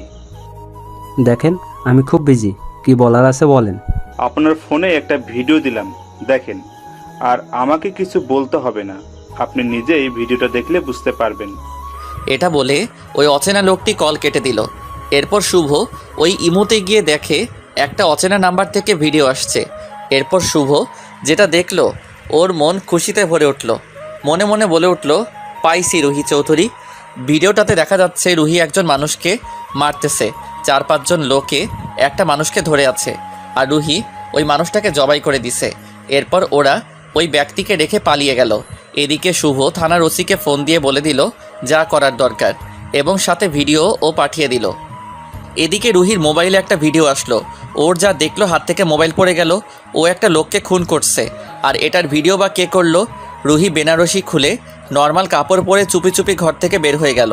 এরপর কি করবে ভেবে ঢাকার বাসে উঠে পড়ল। এরপর ওর বাবার মোবাইলে একটা মেসেজ দিয়ে দিল। ওখানে লেখা ছিল, বাবা আমি আয়ানকে ভালোবাসি, তাই ওর কাছে চলে যাচ্ছি। আর আমাকে কেউ খুঁজলে বলবে পালিয়ে গেছি। আমার জন্য তোমরা কেউ চিন্তা করো না। আল্লাহ হাফেজ। এরপর তো আপনারাই জানেন কি হলো। 2 ঘন্টা পর ডাক্তার বের হলো। আমি দৌড়ে ডাক্তারের কাছে গেলাম। এরপর ডাক্তার যেটা বলল সেটা শুনে আমার মাথায় আকাশ ভেঙে পড়ল। সব কিছু কেমন যেন অন্ধকার অন্ধকার মনে হচ্ছে। আপনার পেশেন্টের অবস্থা তেমন ভালো না, আর আমরা আমাদের যথেষ্ট চেষ্টা করেছি, কিছুই হয়নি। বাকি সব আল্লাহর হাতে। ওনার হাতে বেশি জোর 2 ঘন্টা অথবা 3 ঘন্টা সময় আছে। আপনারা কথা বলতে চাইলে কিছুক্ষণ পর দেখা করে আসেন। আমি রিয়ার দিকে তাকালাম, দেখলাম ওর চোখে পানি। আমি কোনো মতে পা নাড়াতে পারছি না। ধপ করে চেয়ারে বসে পড়লাম। চোখ দিয়ে টুপটুপ করে পানি পড়তেছে। রিয়া এসে পাশে বসলো। এরপর কষ্ট করে উঠে আস্তে আস্তে রুহির রুমের দিকে পা বাড়ালাম। রুহির সারা মাথায় ব্যান্ডেজ দিয়ে পেঁচানো। আমি গিয়ে ওর পাশে বসলাম। এরপর ওর হাত দুটো আমার হাতে নিলাম। রুহি রুহি মিটমিট করে চোখ খুলল। আমি ওর দিকে তাকাতে পারছি না, কষ্টে বুক ফেটে যাচ্ছে। তোকে অনেক কষ্ট দিছি না, মাফ করে দে আমাকে। এরকম করে বলিস না, তোর কিছু হবে না। না রে, আমি অনেক খারাপ, অনেক অনেক খারাপ। আমার মতো মেয়ে দুনিয়ায় না থাকাই ভালো। রুহি, তুই কেন এরকম করতে গেলি? তুই জানিস না তোর সাথে কথা না বলে থাকতে পারি না। তুই অন্য কারো হয়ে গেছিস, আমি কি করে তা মানবো বল? তার থেকে না থাকাই ভালো। রুহির কথা বলতে অনেক কষ্ট হচ্ছে, তা দেখে বোঝা যাচ্ছে। ভাবি কোথায়? এই তো। রিয়া এসে আমার পাশে দাঁড়ালো। আমি আপনাকে অনেক কষ্ট দিছি, প্লিজ আমাকে মাফ করে দেন। আমার কপালে লেখা ছিল না, এতে আপনার কোনো দোষ নেই, সব দোষ আমার। আপনি কেন গাড়ির কাছে গিয়েছিলেন? আয়ান একটু এদিকে আয় প্লিজ, আমাকে একটু তোর বুকে নে না প্লিজ। আমাকে একটু বললে হতো। আমি রুহির মাথা আমার বুকের সাথে নিলাম, সাথে ওর কপালে একটা চুমু দিলাম। রুহি আমার দিকে তাকিয়ে আছে আর কান্না করতেছে। পাগলি, কান্না করছিস কেন? না, সুখে কান্না করছি। ভাবি, আপনার হাতটা একটু এদিকে দেন। রুহি আমার হাত আর রিয়ার হাত এক করে দিয়ে আমার কপালে ছিল না ভাবি, জানেন ছোট থেকে ওকে ভালোবাসতাম, কিন্তু সঠিক সময়ে বলতে পারিনি। আর যাই হোক, ওকে কখনো কষ্ট দিয়েন না। আর আয়ান, ভাবিকেও কখনো কষ্ট দিবি না, বুঝছিস? হুম। ক ক ক আয়ান। ডাক্তার ডাক্তার, একটু এদিকে আসেন, দেখেন রুহির কি হয়েছে। আমি চিৎকার করতে করতে রুহি আস্তে আস্তে নরম হয়ে আসলো। এরপর হাত ছেড়ে দিল। আমি ওকে জড়িয়ে ধরে কান্না করতে লাগলাম। এরপর ফুপি আর আঙ্কেল এসে রুহিকে নিয়ে গেল। ওকে দাফন করার পর বাড়ি চলে আসলাম। 2 বছর পর আমাদের একটা ছেলে হয়েছে, নাম আদ্রিয়ান। আমার ছেলেটা কি করে? বাবা, এখনো ঠিকমতো কথা বলতে পারে না, শুধু মা বাবা এই দুটো জানে। হামাগুড়ি দিয়ে আমার কাছে আসলো, এরপর আমার উপর উঠলো। আমরা বাবা ছেলে দুষ্টুমি করছি, এমন সময় রিয়া আসলো। রিয়া ঘেমে একাকার, শাড়ির কোমরে গুজানো। যাও বাচ্চাটাকে গোসল করিয়ে আনো। কি আমি? তুমি ছাড়া কে তাহলে? আজকে শুক্রবার, একদিন ছুটি, এখানেও কাজ করতে হবে। যাও তাড়াতাড়ি। আচ্ছা। এরপর আমার কলিজার টুকরো বাবা ছেলে গোসলে ঢুকলাম। শালার এই পিচ্চি পানি পাইলে হইছে, পানি নিয়ে খেলা করতেছে। এরপর ওকে নিয়ে বের হলাম। দুপুরে খাওয়া দাওয়া করে ঘুমিয়ে গেলাম। ঘুরতে ফিরতে সময় চলে গেল। রাতে খাবার খেয়ে বিছানায় ঘুমাতে গেলাম। আদ্রিয়ান মাঝখানে, রিয়া অন্য পাশে। আমি গিয়ে রিয়ার পাশে শুতে যাব, অমনি মায়ের একটাও নিচে পড়বে না, ওদিকে যাও। এরকম করতেছো কেন জান? ফাজলামি করো, যেটা বলছি ওটা করো। জি ম্যাম। আমাদের ঝগড়া দেখে আমার বাচ্চা ছেলেটাও হাসতেছে। দূর শালার, অন্যদিকে ফিরে শুয়ে আছি, কিছু বলতেও পারি না। আবার রাগ করলে নিজেকে ভাঙাতে হবে, একটাই সমস্যা, প্রেম করে বিয়ে করলেই হইছে। শালার বউয়ের কথা শুনতে শুনতে কান ঝালাপালা হয়ে গেছে। রিয়া আর আদ্রিয়ান দুজনে হাসতেছে, আমি কানে আঙুল ঢুকিয়ে ঘুমিয়ে গেলাম।